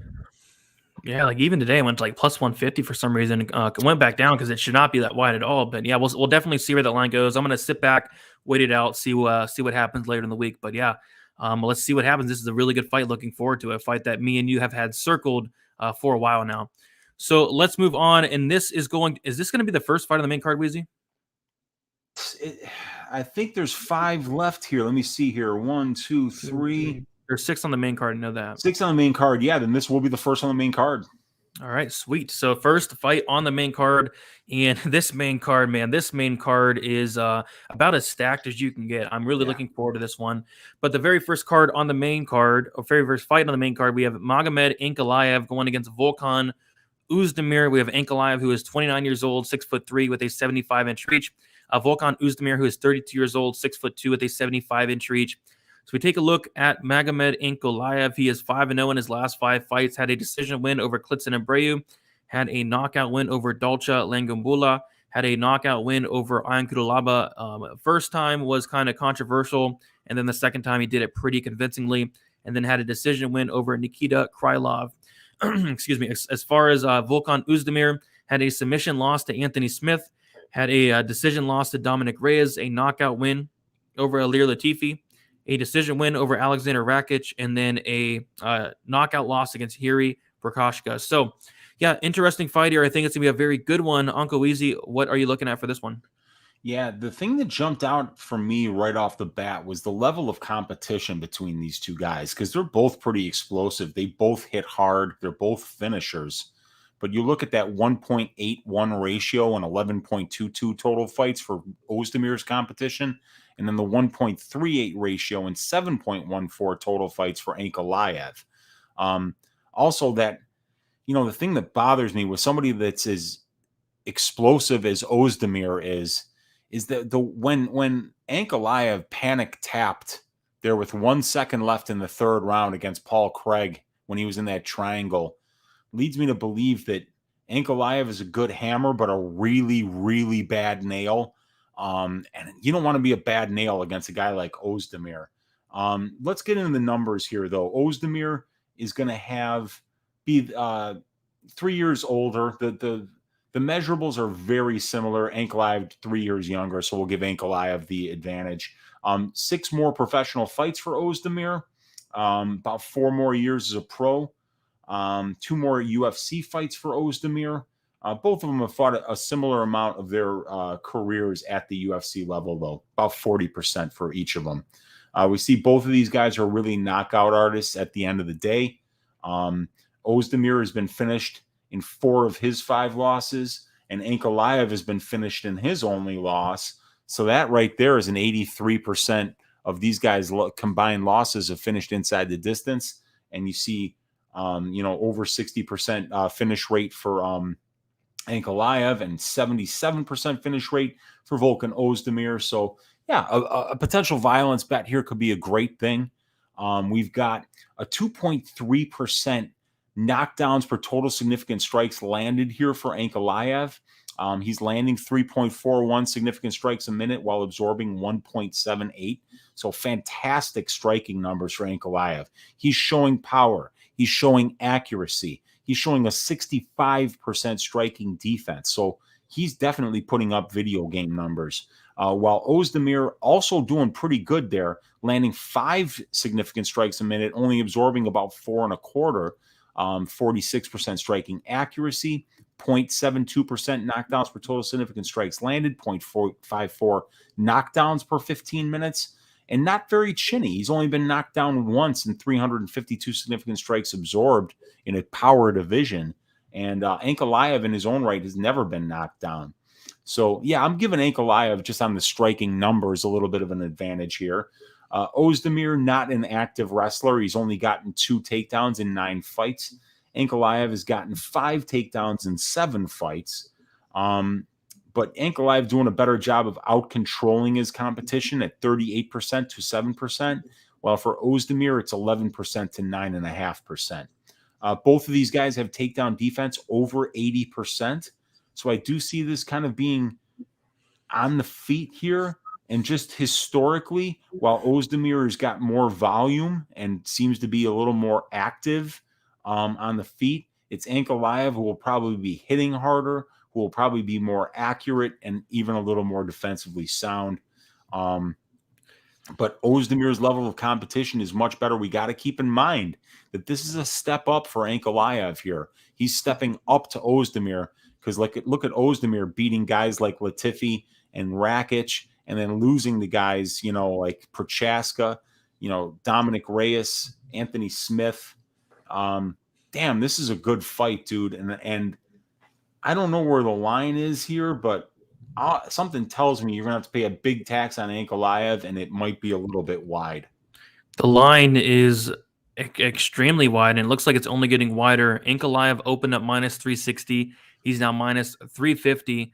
Oezdemir opened up plus 285. He's now plus 275. I have a strong feeling that this fight is going to look a lot more competitive than that line does indicate. Like you mentioned, it is a big step up in competition for Ankalaev. Like Oezdemir has fought, some of the best guys in the division. So yeah, I do like Ankalaev though as well. But am I going to be laying minus 350 on him? No, I'm not. Absolutely not. But I will pick him to win. The fight goes to decision plus 130. Fight doesn't go to decision minus 170. Any thoughts on the line? I think it's wide. I'm curious to hear your thoughts on that as well. And any thoughts on the fight goes or fight doesn't go? Well, I like the fight doesn't go because both of these guys hit extremely hard. And then, as I mentioned, the combined loss. Now, I'm over here on the advanced stats, so I can't see it right now. But I wanted to look at the competition for Oezdemir and just read it off for you guys. Ovin St. Preux, Misha Serkinov, Jimmy Manoa, Daniel Cormier, Smitty, Reyes, Latifi, Rakic, and Prochaska, now Ankalaev. So, this guy's been fighting killers the whole time. While we look at a guy like Ankalaev and his, he's making his debut against Paul Craig, then he's fighting Prachnio, Abreu, Lungiambula, Kudalaba twice, and then Krylov. So, yeah, definitely a step up.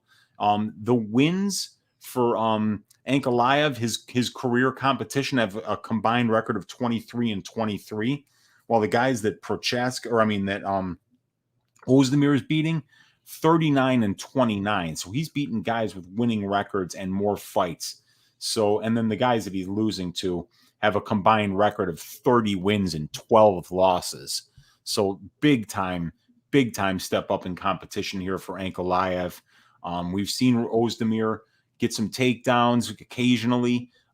He's fairly well-rounded. He's out-controlling his competition. So, but the knockdowns, he's gotten 3 knockdowns in all these fights. Ankalaev is probably going to be a little bit more technically sound, a little more well-rounded, but it's a step up in competition. And boy, are you giving up a lot of juice at about almost minus 350 at Magomed right here. So, yeah, I like the fight doesn't go, though, because if we go back here to the combined losses, 6 combined losses, 5 of them inside the distance. So if we're getting an implied probability, do we have a fight doesn't go line? Yeah, minus 170.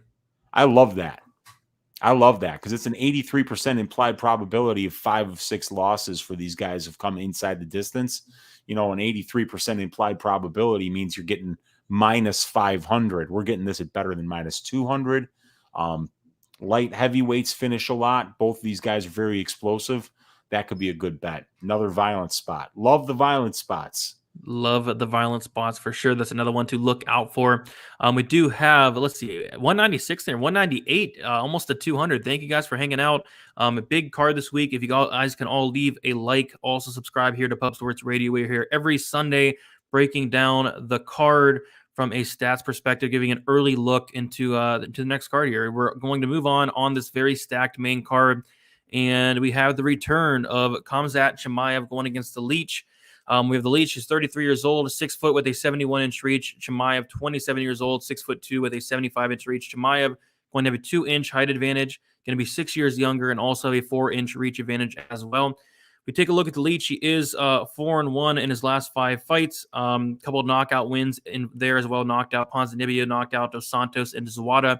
We see that Chimaev is 5-0 in his last 5 fights, and obviously he's undefeated. And then so he submitted to Phillips in his debut. He knocked out Rhys McKee, and then he knocked out Joe Mearshart. What I will say about this fight is another guy that's taking a massive step up in competition. I mean, you can't really get an easier debut than John Phillips. John Phillips is somebody that has the worst takedown defense in history. I think it's like 7%, maybe 6% takedown defense.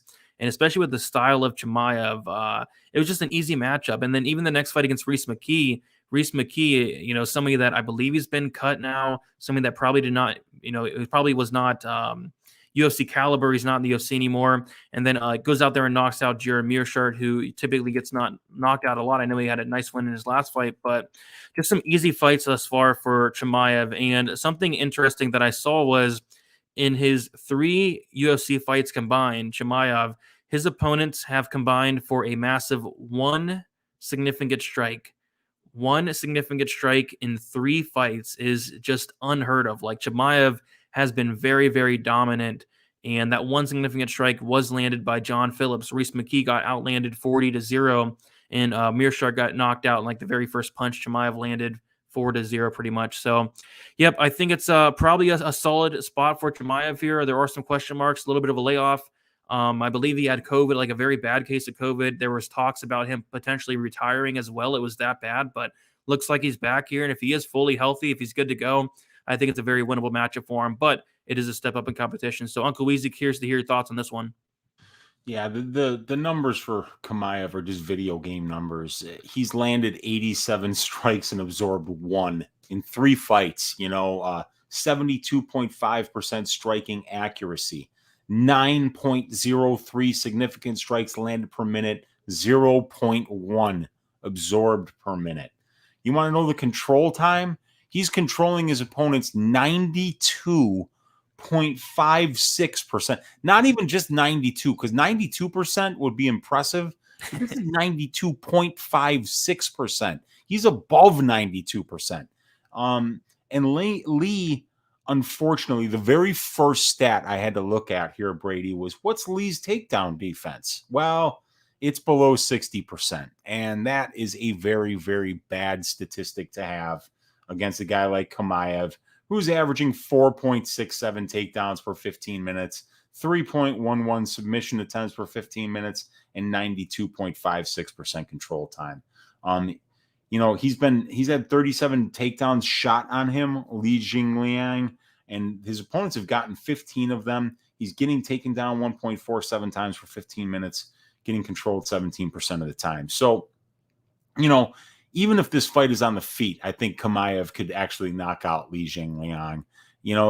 This guy's striking is better than people think it is. I mean, ask Mearshart about that. But there was one fight in Brave as well. I think it might have been the Ali Skarov fight where he just absolutely knocked this dude out. I mean, he didn't even have to wrestle him. So Chimaev is special. Chimaev is a big favorite for a reason here.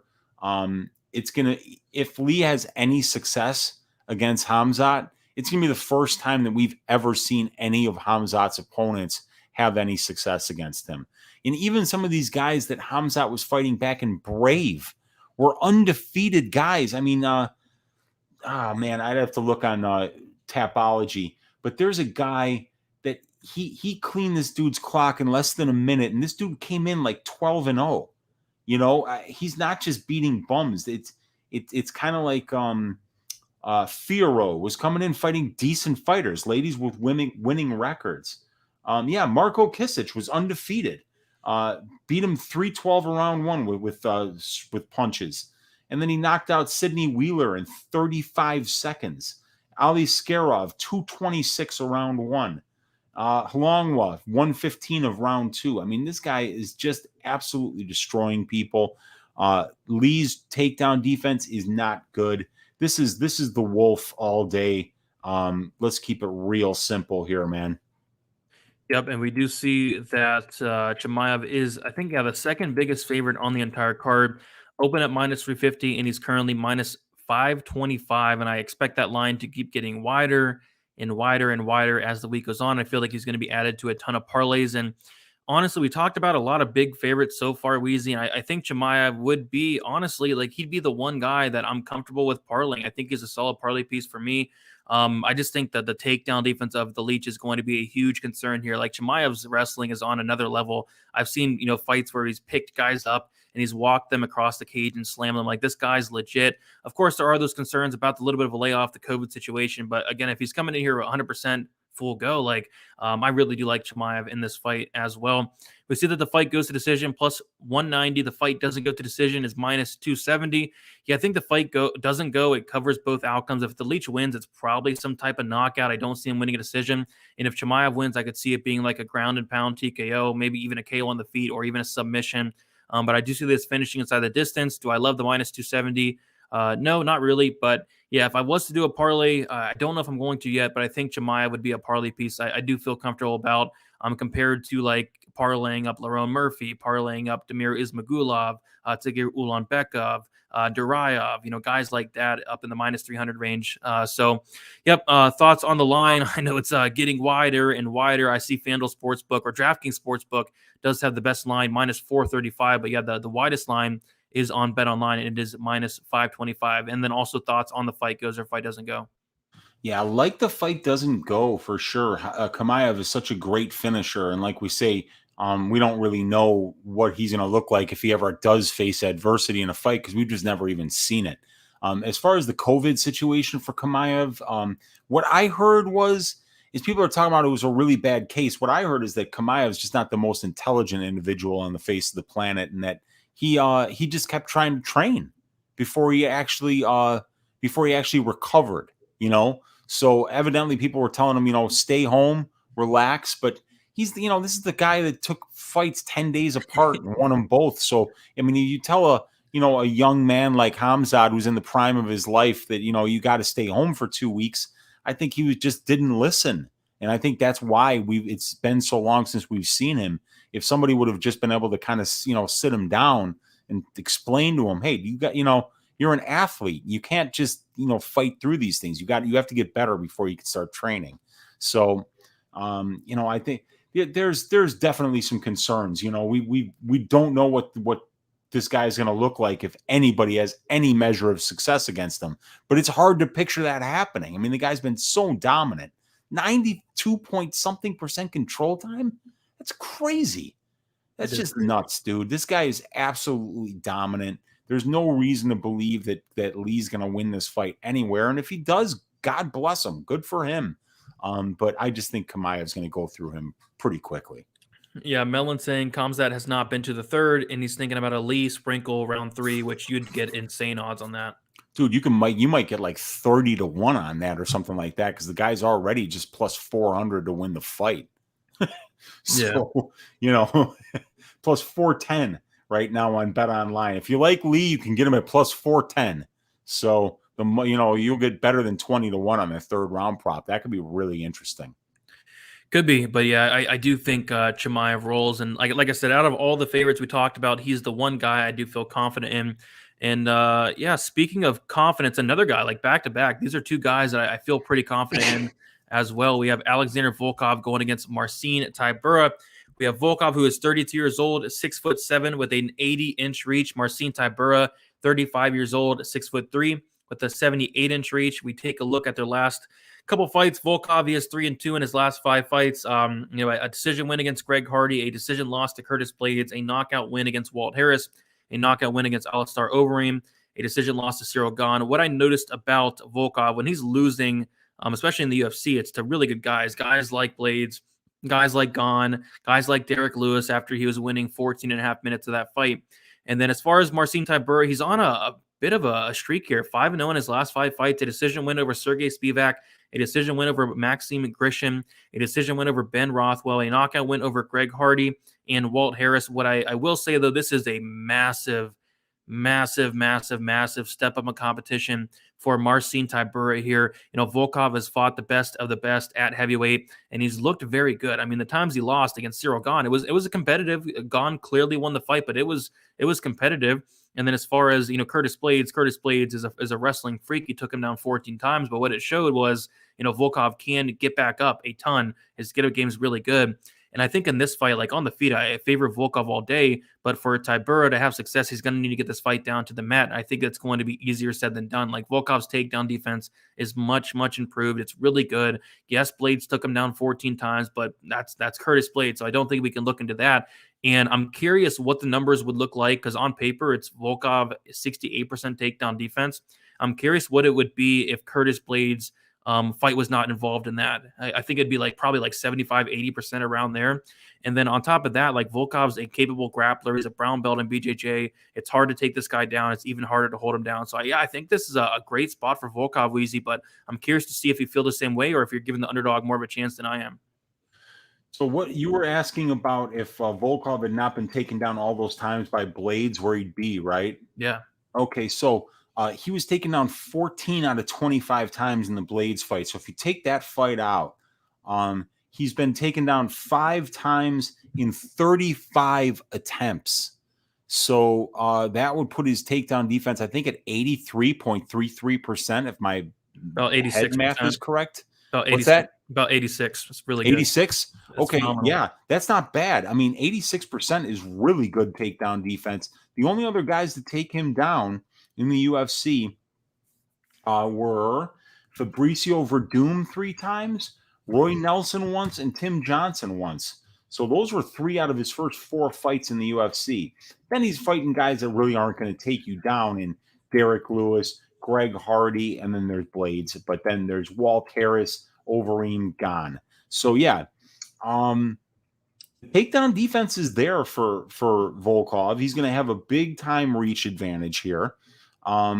It's just that Tybura on the ground is very good, and he's the kind of guy where once he gets you down, if your ground game isn't high level, he'll finish you down there quickly. Yep. And not by sub. He'll ground and pound you out. His ground and pound is next level. His top control is next level. And when he does take you down, and I'm talking about Tybura, he's getting high amplitude takedowns. He's catching a kick and tripping you and putting you flat on your back. And he's not winding up in your guard, really. He's advancing position. He's getting the half guard. He's getting the side control. He's getting the mount. He's getting people's backs. So, but the problem here is that Tybura, very efficient as a wrestler, 45% on his takedowns. He's gotten 19 in 14 fights and only 42 attempts. He's getting 31% control time, allowing 14% control time. And he's got great takedown defense in his own right, Tybura, at 82%. But the problem is, like I say, he's not this guy that's going to shoot 5 takedowns per round. He's not going to employ a wrestling heavy game plan. As a matter of fact, Marcin's actually kind of happy to hang out at range and box with you. I mean, he was getting pieced up by Walt Harris for a while there. Mm-hmm. And Greg Hardy was actually having some success against him before he got the takedowns in those fights. But the problem is, like when Tybura is getting these takedowns against low-level ground game guys like Hardy and Harris, it's over like that. I mean, this guy is that good on the ground. But Volkov's a brown belt. Volkov's got a really good get-up game. I mean, and Blade shot 25 takedown attempts against him in 5 rounds and accumulated a ton of control time. This is not Tybura's game. So this should stay at range. And at range, here's what these guys are doing.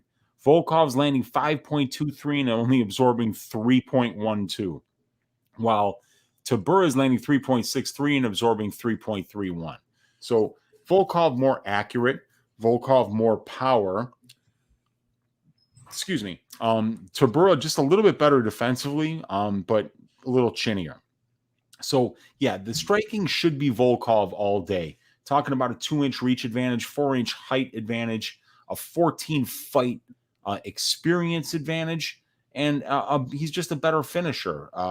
So yeah, this looks to be Volkov pretty simply. Tybura's got to get this fight to the ground in order to win it, and I don't see him being able to get it there and keep it there. But God, this line at minus 300, there's just no value there either. I'm not betting Volkov at minus 300, dude. Not in a 3-round fight. Now, if this guy throws kicks and he gets caught and Tybura winds up on top of him, this could be a greasy split decision, man. So I don't know, man. This is a stay away from me, but I do see this fight going to decision. Interesting. Fight goes to decision is minus 110, and fight doesn't go to decision is minus 130. So it is slightly favored to not go to decision there. Yeah, and it's a heavyweight fight, so that's not surprising. That they would. You'd think that heavyweight fights don't go to decision more often than they do. So, but yeah, Volkov, I don't think he's knocking out Tybura. And Tybura's not submitting Volkov. No. So, yeah, I do kind of like this fight going to decision. And, 15 combined losses for 4 of them inside the distance for Volkov, 4 of them inside the distance. So 8 out of 15. So, they've actually got that fight doesn't go price right around the implied probability of the combined losses. So it's priced correctly, in my opinion. Yeah, I think if there's a finish, I think it's going to be like a Volkov, like a 3rd-round knockout, something like that. But yeah, I do kind of think it's either Volkov late or a Volkov decision as well. Yep. Yeah, it's definitely wide, right, for a heavyweight fight. But man, I really do like Volkov in this fight. It's just a big step up in competition for Marcin Tybura. Fighting, guys like Walt Harris, Greg Hardy, Ben Rothwell in your last 3 fights, Maxime Grishin, who I believe he's a light heavyweight, finding up at heavyweight.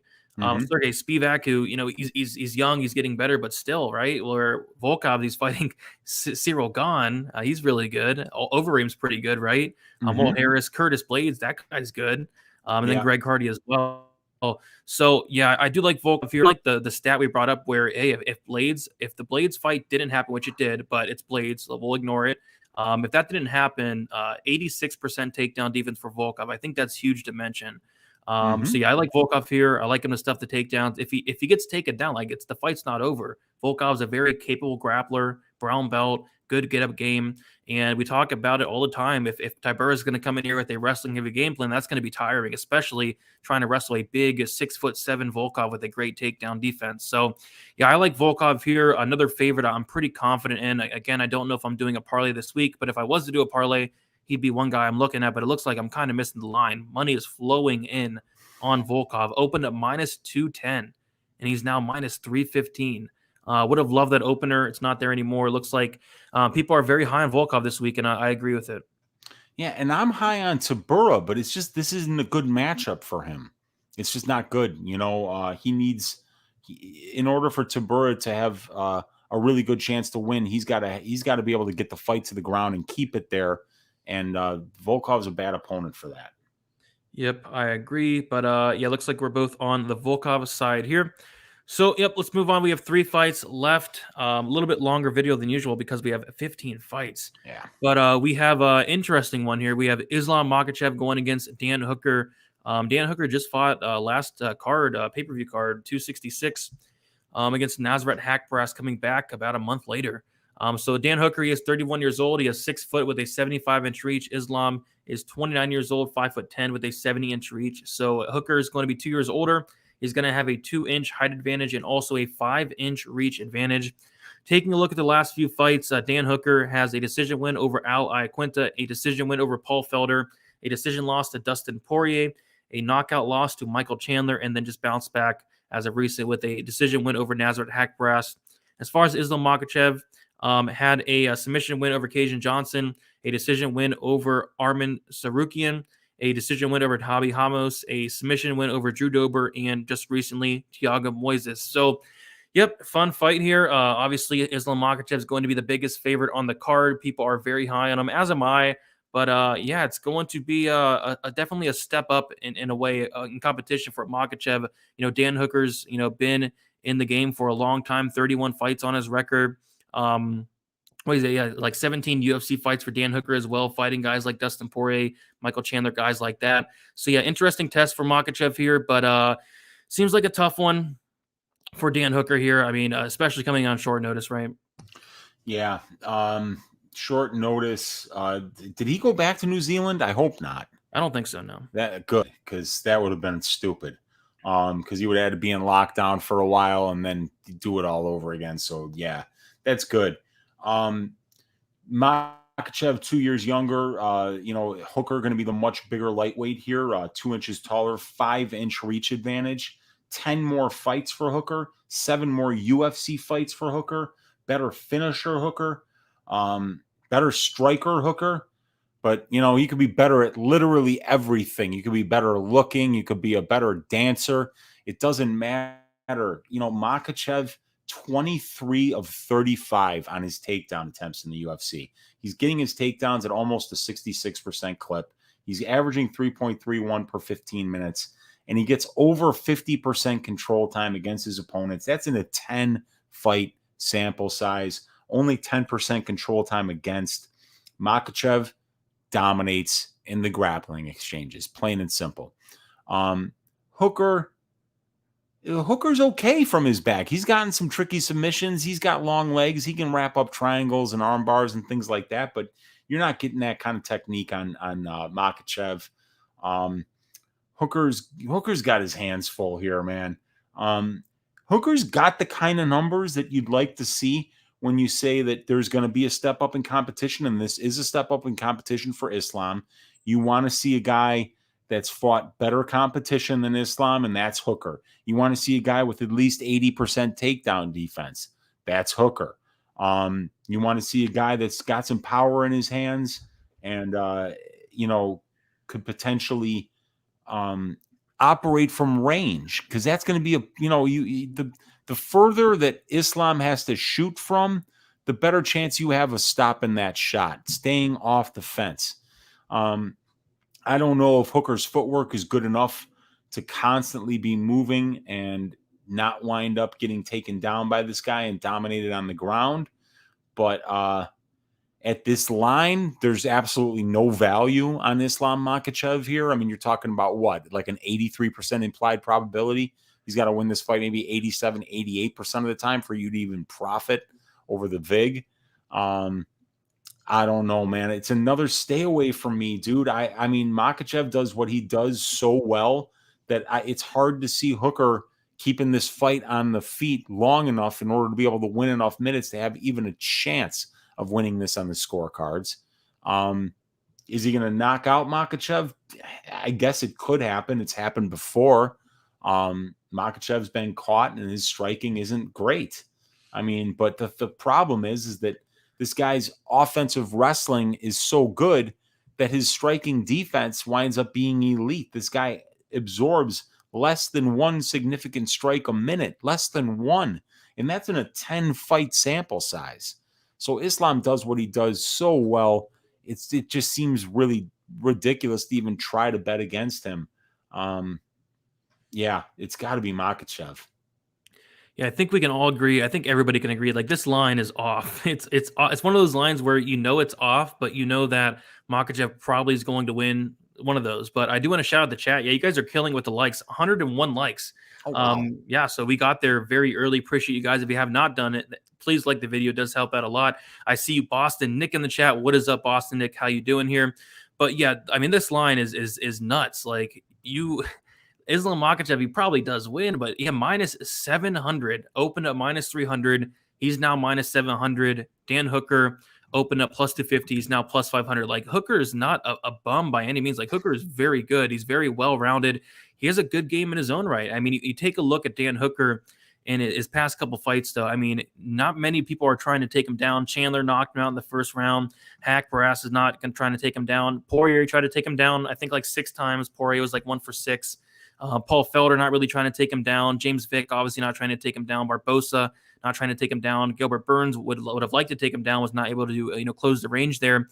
Jim Miller got him down. Other than that, like, you go back to like Jason Knight back in like 2016. Knight was able to take him down 4 times. Knight was able to control him. I believe he took his back a couple times as well. Almost got a sub. But yeah, just taking a look at like his last like 10, 11, 12 fights, like, not many people are really trying to take this guy down, whereas Makhachev, that's all he's going to do here. So yeah, I mean, especially on short notice, I mean, Hooker is going to have a knockout chance, a puncher's chance here. We've seen Makhachev knocked out before. Dan Hooker, very, very dangerous, but I kind of see Makhachev just, pushing Hooker against the cage, taking him down, maybe taking his back and kind of grinding him out for 3 rounds. I don't know if he submits Dan Hooker, though. I'm kind of leaning more so of the Makhachev decision line. But yeah, we see that, again, a big favorite here. I think it's only probably going to get wider. And we all know the line's off. But again, it feels like one of those spots where Makhachev probably does get it done. Fight goes to decision, minus 140. Fight doesn't go to decision, plus 100. Like, no strong take on it, but I think Makhachev does grind this out in a 3-round decision. Makhachev probably winning all 3 rounds. But, maybe Hooker can have some success here and there, right? Maybe he could. But I can't pick Hooker here as much as I'd like to. But I'll go with Makhachev. Any thoughts on the line? Obviously, it's probably off. Any thoughts on the fight goes or doesn't go if you have a lean there?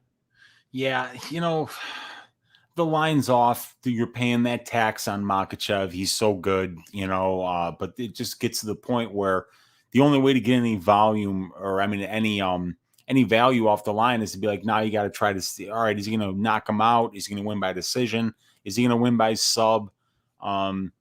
Yeah, I'm just staying away. And like, Hooker has been submitted before in his career twice. So I could definitely see Makhachev getting a submission.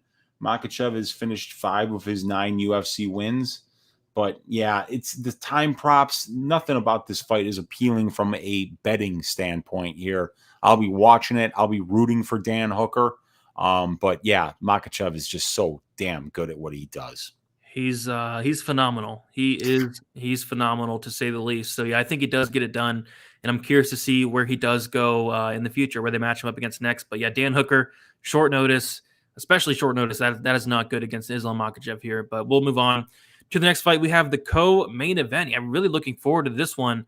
We have Petr Yan going against Cory Sandhagen. We have Petr Yan is 28 years old, 5'7" with a 67-inch reach. Cory Sandhagen, 29 years old, 5'11" with a 70-inch reach. Sandhagen going to be 1 year older. He's going to have a 4-inch height advantage and also a 3-inch reach advantage as well.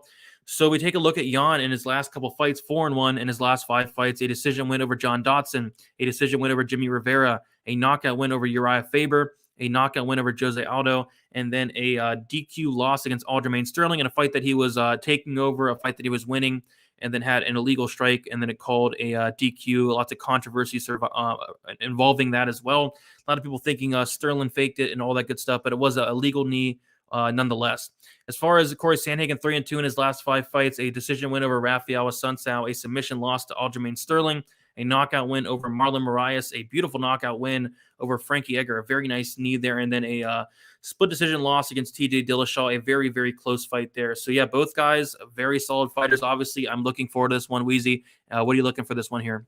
Yeah, definitely a measurables advantage here for Sandhagen. He's 4 inches taller, got a 3-inch reach advantage. Both of these guys fight out of both stances. When you look at the experience numbers, they're almost identical. Same amount of fights, same amount of time as a pro, about 70 more minutes in the cage for Jan. But both these guys have a similar amount of UFC fights and a similar amount of their careers at the UFC level. If we look at the finish stats, 64% overall for Sandhagen, 54% for Jan.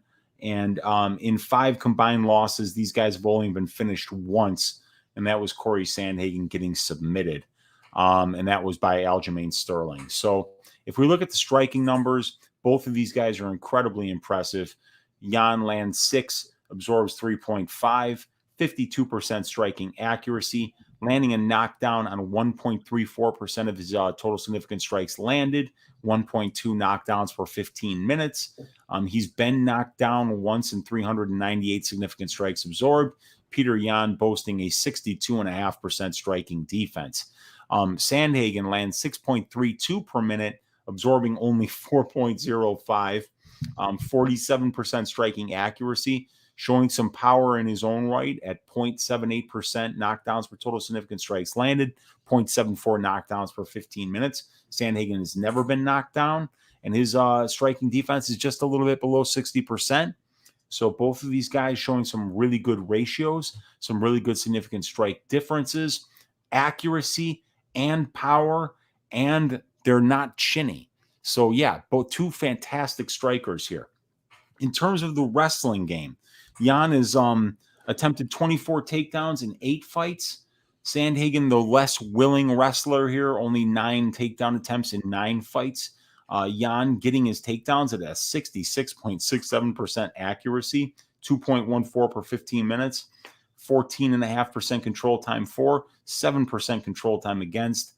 Petr Yan is somebody that people have tried to get to the ground in the past. They have not been successful doing so. His takedown defense is over 90%. Sandhagen, he's gotten some takedowns. He 13.75% control time for is pretty much the same amount of control time that Jan has gotten in his career. But Sandhagen has been out-controlled by his opponents 19% to about 14%.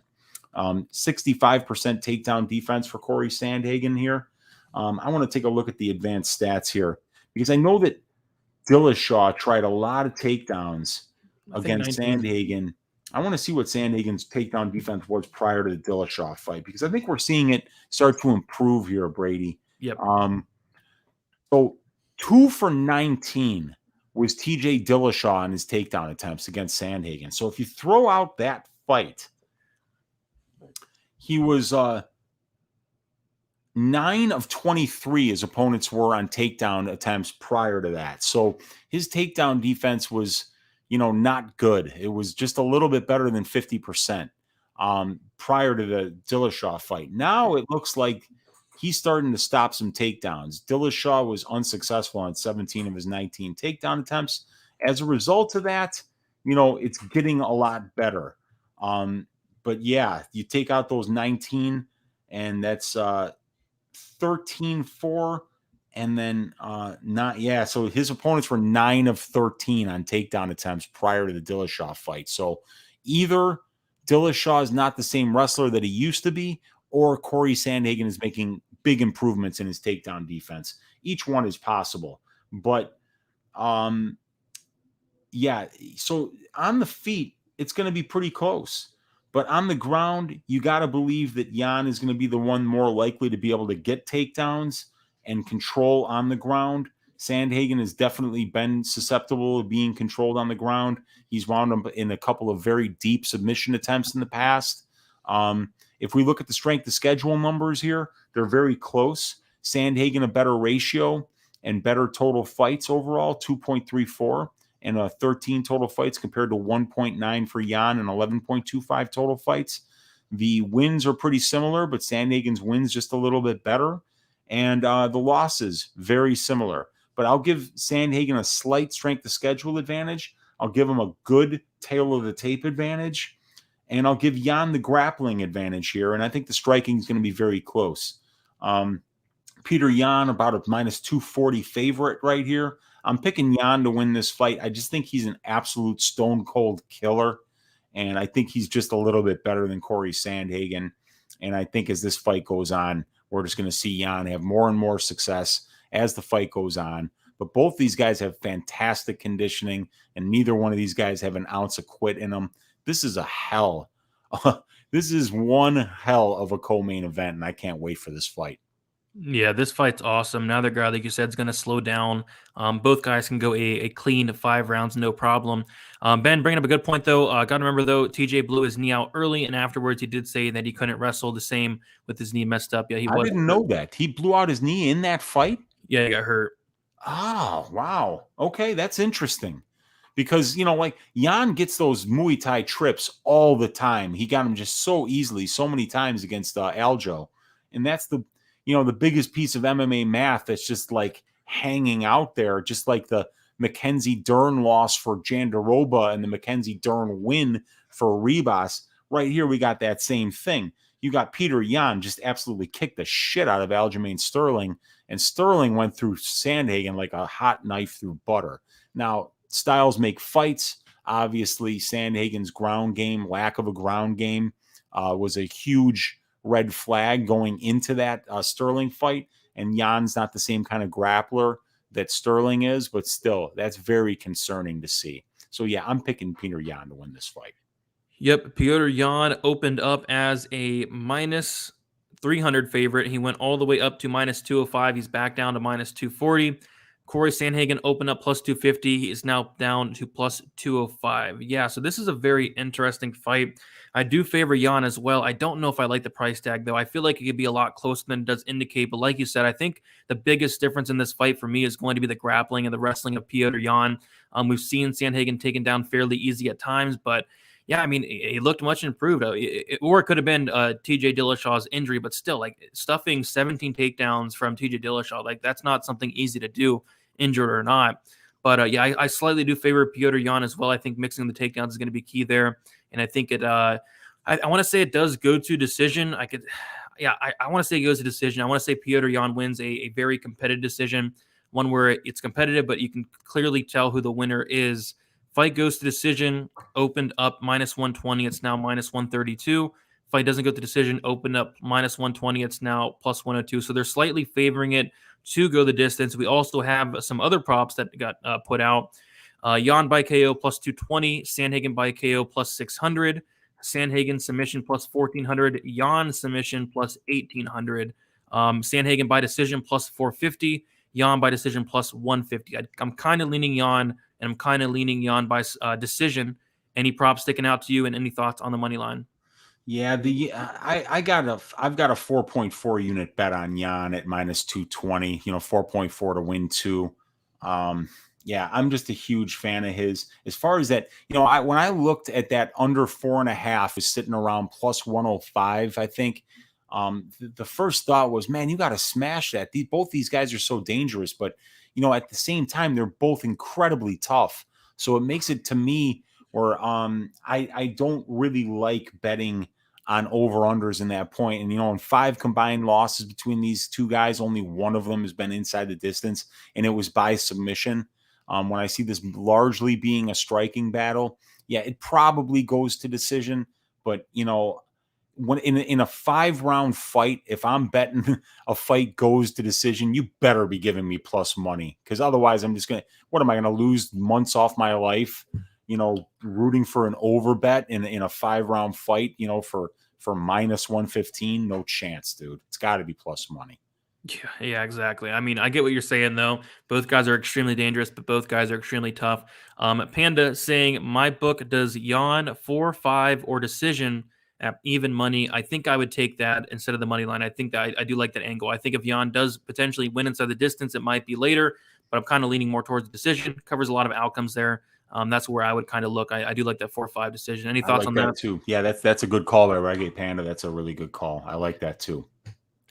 All right. So we have one more fight to get to, and it is the main event.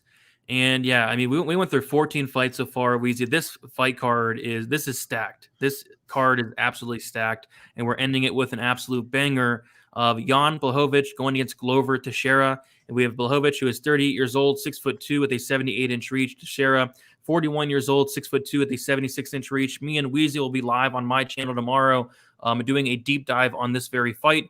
But we're going to talk about it a little bit here on this one. So Blachowicz is going to be younger by 3 years, and Teixeira is turning 42 in, I believe, 4 days. So he's going to be turning 42 Monday, Tuesday, Wednesday, on Thursday. 42 years old. So he's definitely getting up there. Blachowicz is not a young guy himself by any means, but he is 38 years old, about 3-4 years younger there. Both are 6'2", and then Blachowicz is going to have a 2-inch reach advantage. So we'll take a look at their last few fights. Jan Blachowicz is on a crazy run. Both guys are. Both guys have been looking phenomenal. I really do like this fight, but Blachowicz 5-0 in his last 5 fights, had that knockout win over Luke Rockhold, had a split decision win over Jacare Souza, a knockout win over Corey Anderson, a knockout win over Dominic Reyes, and a decision win over Israel Adesanya. And I will tell you guys straight up that I cannot pick this guy's fight right. I picked against him against Luke Rockhold. A lot of people did. I did pick him against Jacare Souza. I got that right. I picked Corey Anderson against him. I picked Dominic Reyes against him. And I even picked Israel Adesanya against him. And this guy just keeps proving me wrong. As far as Glover Teixeira, he is 5-0 in his last 5 fights, had a submission win over Karl Roberson, a submission win over Ion Kudalaba, a decision win over Nikita Krylov, a knockout win over Anthony Smith, and then a submission win over Thiago Santos. So, yeah, this guy's on an absolute tear. He's been looking phenomenal. And it's crazy that Blachowicz is 38 years old, Teixeira's 42 years old, and it feels like this is the best versions of both guys we've ever seen. Like Blachowicz, he's been looking phenomenal. Like this is the best version that we've ever seen. Same thing with Glover Teixeira. This is the best version we've ever seen, and the guy's literally 42 years old. It's just crazy to think about. But I mean, it's an interesting fight to break down, because how do Glover Teixeira fights typically go? Well, I'll tell you how they go. He comes out, he gets knocked down once, twice. They try to knock him out, and then he goes and gets a takedown, and then he submits you. Like that's how every single Glover Teixeira fight goes. This Thiago Santos one. Thiago Santos knocked him down twice in that first round, and then dropped him hard, I believe, in the 3rd round or 4th round, and then almost finished Glover Teixeira a couple times. Then Teixeira was able to dig deep, get a takedown both times, ultimately finished the fight in that 3rd or 4th round. Against Anthony Smith, he kind of came back behind a little bit. Anthony Smith started really fast. He ended up winning the first round and a half. It ended up being an absolute beating where Smith kind of gassed out. Kudalaba hurt him in that first round as well. And they ended up submitting Kudalaba. Karl Roberson hurt him. Karl Roberson dropped him with some elbows. He went in for a takedown, and then he ended up submitting Karl Roberson. So, yeah, it's an interesting one. I did hear an interview with Jan Blachowicz, and I know you can't take into account what these guys say most times, but he did say something that I like to hear, and that was he said that, typically when guys hurt Glover Teixeira, they rush in and get the finish. And that's a mistake, because that's where Teixeira goes in and he's able to get a takedown. He's able to capitalize off of people rushing and trying to get that finish, where Blachowicz said he wants to kind of take it slow. He wants to take his time. He said if he hurts Teixeira, he wants to kind of, he doesn't want to rush in and get a finish, which I really did like to hear that. But yeah, Weezy, man, it's a great fight. I'm looking forward to watching it. Teixeira, Blachowicz, what do you got here? Yeah, I got Blachowicz with a slight tail to the tape advantage here. 3 years younger, 2 inches of reach. If you look at the experience numbers, they're very, very close. I mean, Teixeira 3 more fights, Teixeira maybe 5 more years as a pro, but it's actually Blachowicz who's got more minutes in the cage. 20 UFC fights for Teixeira, 16 UFC fights for Blachowicz, almost identical in their UFC cage time, almost identical in their average fight time. Teixeira 15-5, Blachowicz 11-5. 61% finish rate for Blachowicz, 84% finish rate for Teixeira. Both of these guys are getting finished. 38% for Blachowicz, 43% for Teixeira. The striking numbers, better for Blachowicz here, right? 3.59 landed, only 2.79 absorbed. But if you look at like the striking accuracy, almost identical. The knockdowns per total significant strikes landed, almost identical. Knockdowns per 15 minutes, almost identical. It's just that Blachowicz is absorbing less than he lands, while Teixeira is absorbing more than he lands. And Teixeira is getting knocked down a lot more. Teixeira has been knocked down 5 times in his UFC career, while for Blachowicz, it's only once. So, yeah, I would give Blachowicz the striking advantage here. But if you look at the grappling, that's where Teixeira is shining. 27 takedowns in 20 fights. He's getting his takedowns at a 40% clip, averaging about 2 takedowns per 15 minutes, and about 32% control time, Brady. But what's interesting, when you dive into that number just a little bit more, you'll see 32% control time for Teixeira in about 207 minutes. So that's about 65 minutes of control time for Glover Teixeira in the UFC. 65 minutes of control time on only 27 takedowns. So, I mean, I know he's getting some cage control time. I know that there's some reversals and stuff like that, but that's over 2.5 minutes of control time per takedown. So this is a guy that when he does get those takedowns, it changes the fight. If Glover Teixeira gets a takedown, he's probably winning that round. And he could potentially win the fight with just one takedown. He's that dangerous on the ground. Definitely a finisher. He's finished 73% of his UFC wins. That's 11 of 15. It's very impressive at this level. While for Blachowicz, it's 54%. So he's finished 6 of 11. Teixeira, when he loses, he gets knocked out. That's good for Blachowicz. Blachowicz has been subbed in the UFC. That's good for Teixeira. But the thing is that Teixeira's out-controlling his opponents at a 32% to 14% clip.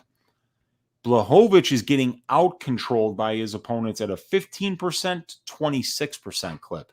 And Blachowicz's takedown defense is below 66%. So, yeah, you got to give Blachowicz the striking advantage here, the power advantage here, the youth advantage and the strength of schedule advantage. Well, not the strength of schedule advantage, but it's Teixeira on the ground with that really efficient wrestling attack. Blachowicz, not great takedown defense at 65.79%, and he's getting out-controlled 26% to 15%. So, there's definitely a path here for Teixeira to win some rounds with his grappling, and there's a path for Blachowicz to win rounds with his striking. The question is, which one of these guys gets their way? And I think that's what's going to be the most interesting here. Let's look at the strength of schedule. I got to give Teixeira a strength of schedule advantage here. He's got the better ratio, and he's fighting the more experienced competition. The wins are very close. Maybe a slight edge to Teixeira, but we'll call it even. And then the loss is better for Teixeira. More experienced competition with better win-loss ratios. So for Teixeira, I think it's a strength of schedule advantage and a grappling advantage. For Blachowicz, it's a tail of the tape advantage and a striking advantage. I could see this going either way. You know what? I'm going with the old man, dude. I'm going with Glover Teixeira here. Okay. There you go. PayPal saying Jan hasn't been subbed in the UFC, or I think you meant he's been subbed outside of the UFC, because I don't think he's been subbed in the UFC. Yeah, he's been subbed in the UFC.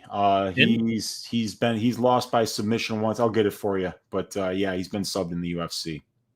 I don't see it on mine, but yeah, let me know if you find that. Okay. But yeah, we'll take a look at the odds real quick, and then Weezy, you can get back to me then. But either way, Jan Blachowicz is a black belt in BJJ now. I think his grappling has improved quite a bit. He opened up minus 190. He's now minus 285 and getting wider and wider. Teixeira opened up plus 165. Is currently plus 245. So yeah, you mentioned that the takedown defense on paper, it's not great, but you go back and look. Obviously, Adesanya is not taking him down. Dominic Reyes isn't going to take him down. Corey Anderson would have liked to take him down, but he got knocked out. But Jacare Souza went 0 for 5 on takedowns in their fight against Błachowicz. And then Luke Rockhold went 0 for 5 as well. So the last time we saw him try to stuff takedowns, he's succeeded. And the last time somebody did take him down was against Mikita Krylov back in 2018. And that was a fight where Krylov was able to take him down. I believe that Błachowicz was able to reverse it. And then Błachowicz got a takedown of his own in that second round and submitted him. So the last time he's actually been taken down was back in 2017 against Patrick Cummings. He took him down 3 times. Gustafsson took him down 4 times. Anderson took him down 4 times. So those are the 3 guys that did take him down, which was a while ago. I think his takedown defense has improved a ton. I mean, it looked phenomenal against Rockhold. It looked phenomenal against Souza, but Teixeira's wrestling is very, very good. So, yeah, like you said, I think if Teixeira is able to get a takedown, it could potentially be the round. Like his top control is very good ground and pound, but I don't think the fight will be over. Błachowicz, very solid grappler in his own right. Yeah, it's an interesting. I mean, we all know how this is going to go. Teixeira is going to get dropped at least 2 or 3 times in this fight. It's just, it all depends on who's reffing, right? If Herb Dean is reffing or something like that, you could say that Błachowicz potentially knocks him out, but yeah, I don't know, man. It's an interesting one. I could see Teixeira having success as well, but I think Błachowicz knocks him out at some point. I think he drops him several times in this fight. Like the chin is not there. He's now 42 years old. I think he does get clipped quite a few times here, eventually put away. But yeah, we'll see what happens. I mean, if Teixeira can have success with the takedowns, could be a path to victory. But I'm not so sure, man. I think Blachowicz' takedown defense has looked much improved. Like the last time his takedown defense has been exploited was 2017 in April. So did you get confirmation about the finish? I was looking at this. I had an 18% sub rate, but that's in Blachowicz' wins. Yeah, so he's never lost by sub in the UFC. He has been subbed once in his career, though. Once in his career, but it wasn't in the UFC. Absolutely.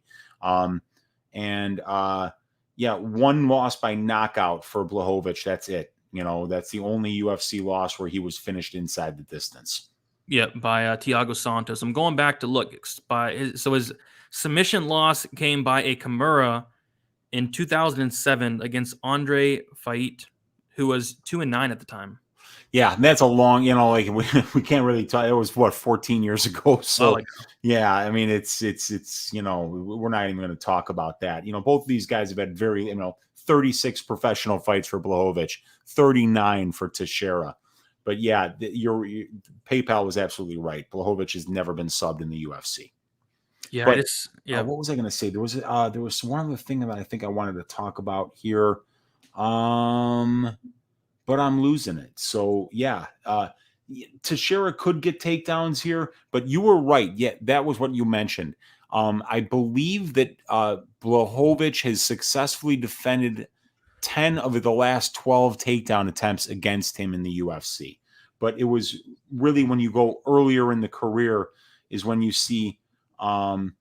So after one of his opponents went 3 of 10, it was 0 of 2, 0 of 2, 1 of 1, 1 of 1, 0 of 5, 0 of 5.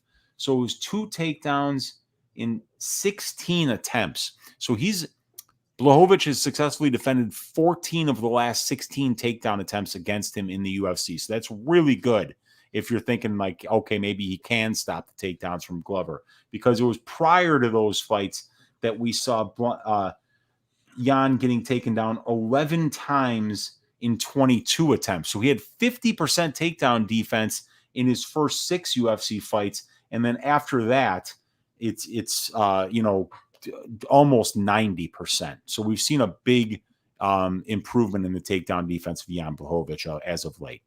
Yeah, and on top of that, I went and watched the 3rd round of the Santos fight against Błachowicz, and it says on the stats page that Santos took him down in the 3rd round. He did not. So I don't know if he took him. I don't remember. Did he take him down in the 1st or 2nd round? Because I went back and watched that 3rd, and there was no takedown in there. Huh. Yeah, and and they don't always get it right. You mentioned a mistake that UFC stats. I've caught a couple of them in the past. They're human beings. They're not infallible.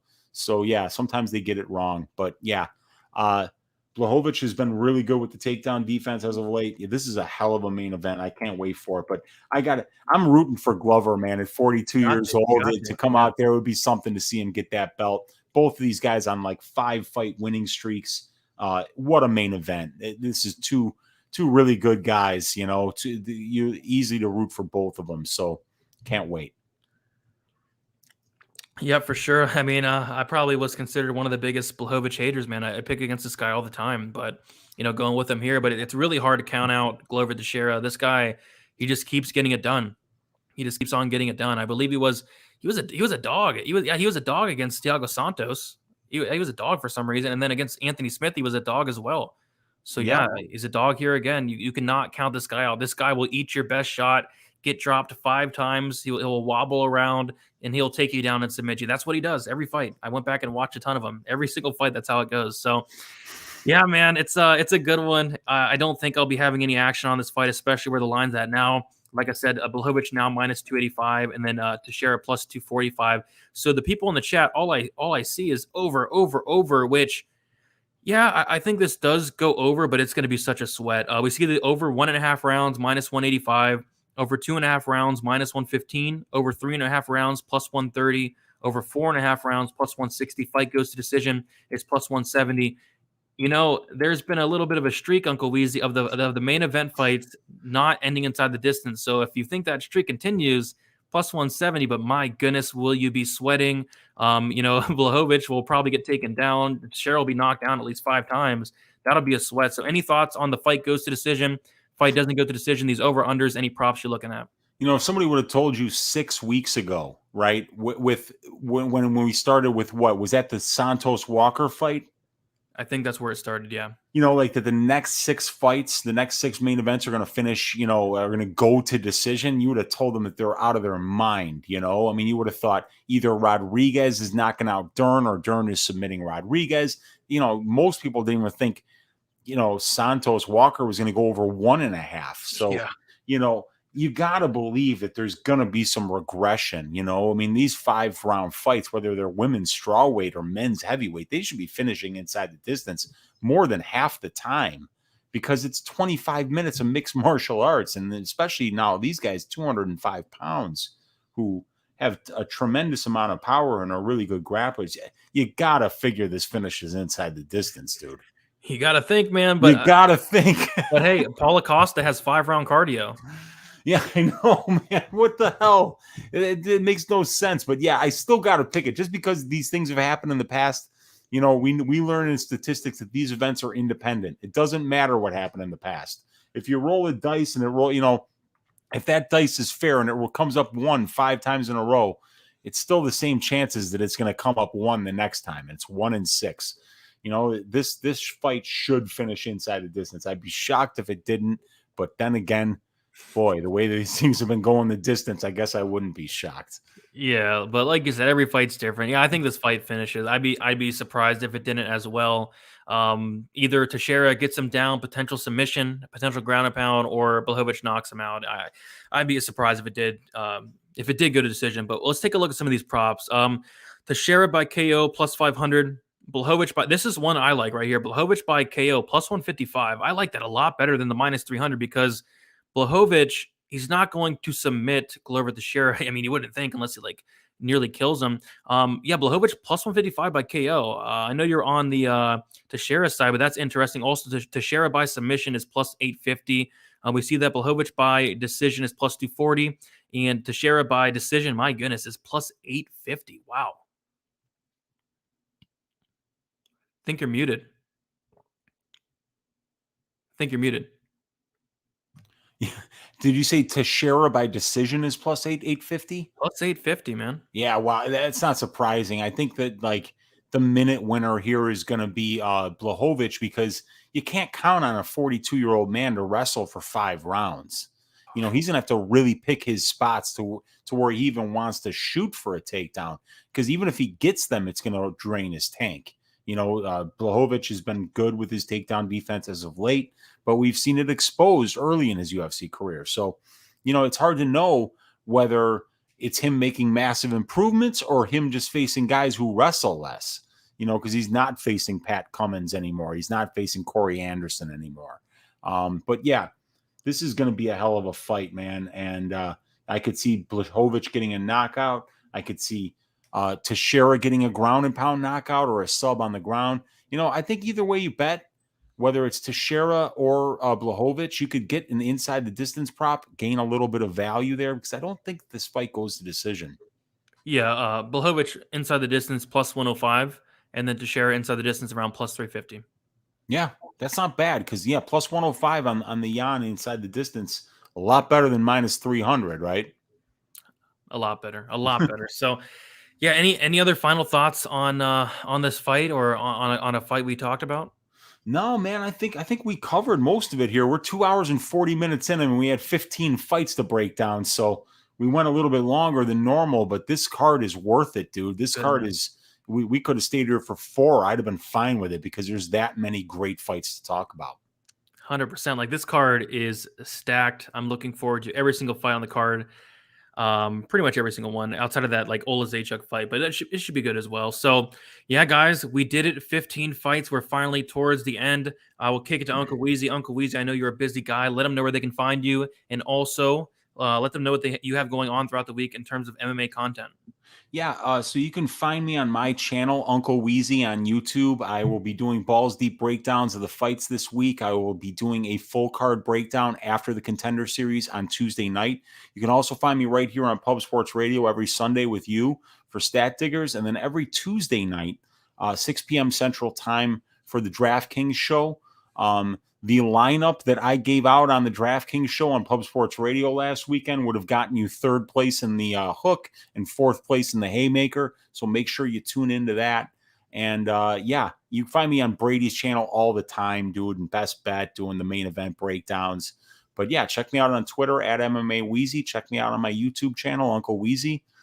God bless each and every one of you for hanging out with us on a Sunday night talking fights. Wouldn't be the same if it wasn't, if you guys weren't here in the chat chopping it up with us. Yeah, definitely do appreciate everybody in the chat hanging out. If you guys can smash the like if you have not yet.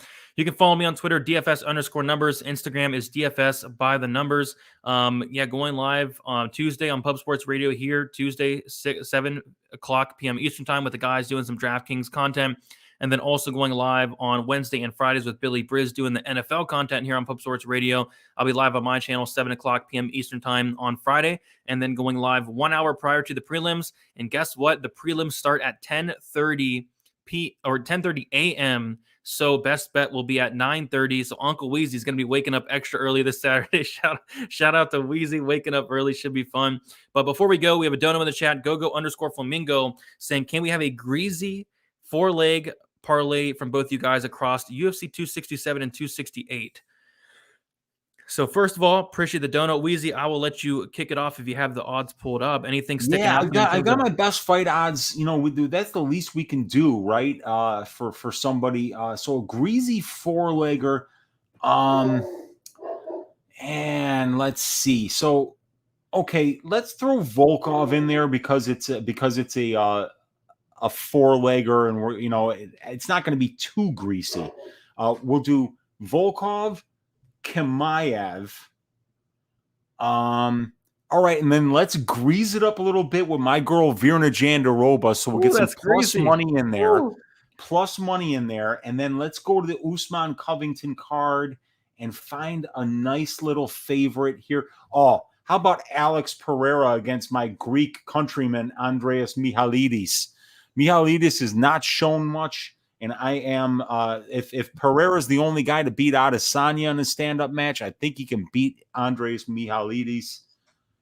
Let's go with that. All right, sounds good. Yeah, for me, I will go with give me Khamzat Chimaev minus 525. Give me Alexander Volkov minus 315. Give me the fight doesn't go to decision in the main event. I would be shocked if it went the distance, but who knows what nowadays. And then also 268, Justin Gaethje. I think he takes Michael Chandler's head off, minus 180. That is plus 257 there. But yeah, guys, we did it. That's but it. Appreciate you, Go. Hopefully you make some money this week, and we'll talk to you guys very soon. Good luck, and let's enjoy the card. This card is phenomenal. We've been getting a bunch of not so great cards the last couple weeks. This card is great. Let's enjoy it, guys. Good luck, and thank you all for hanging out. See you guys.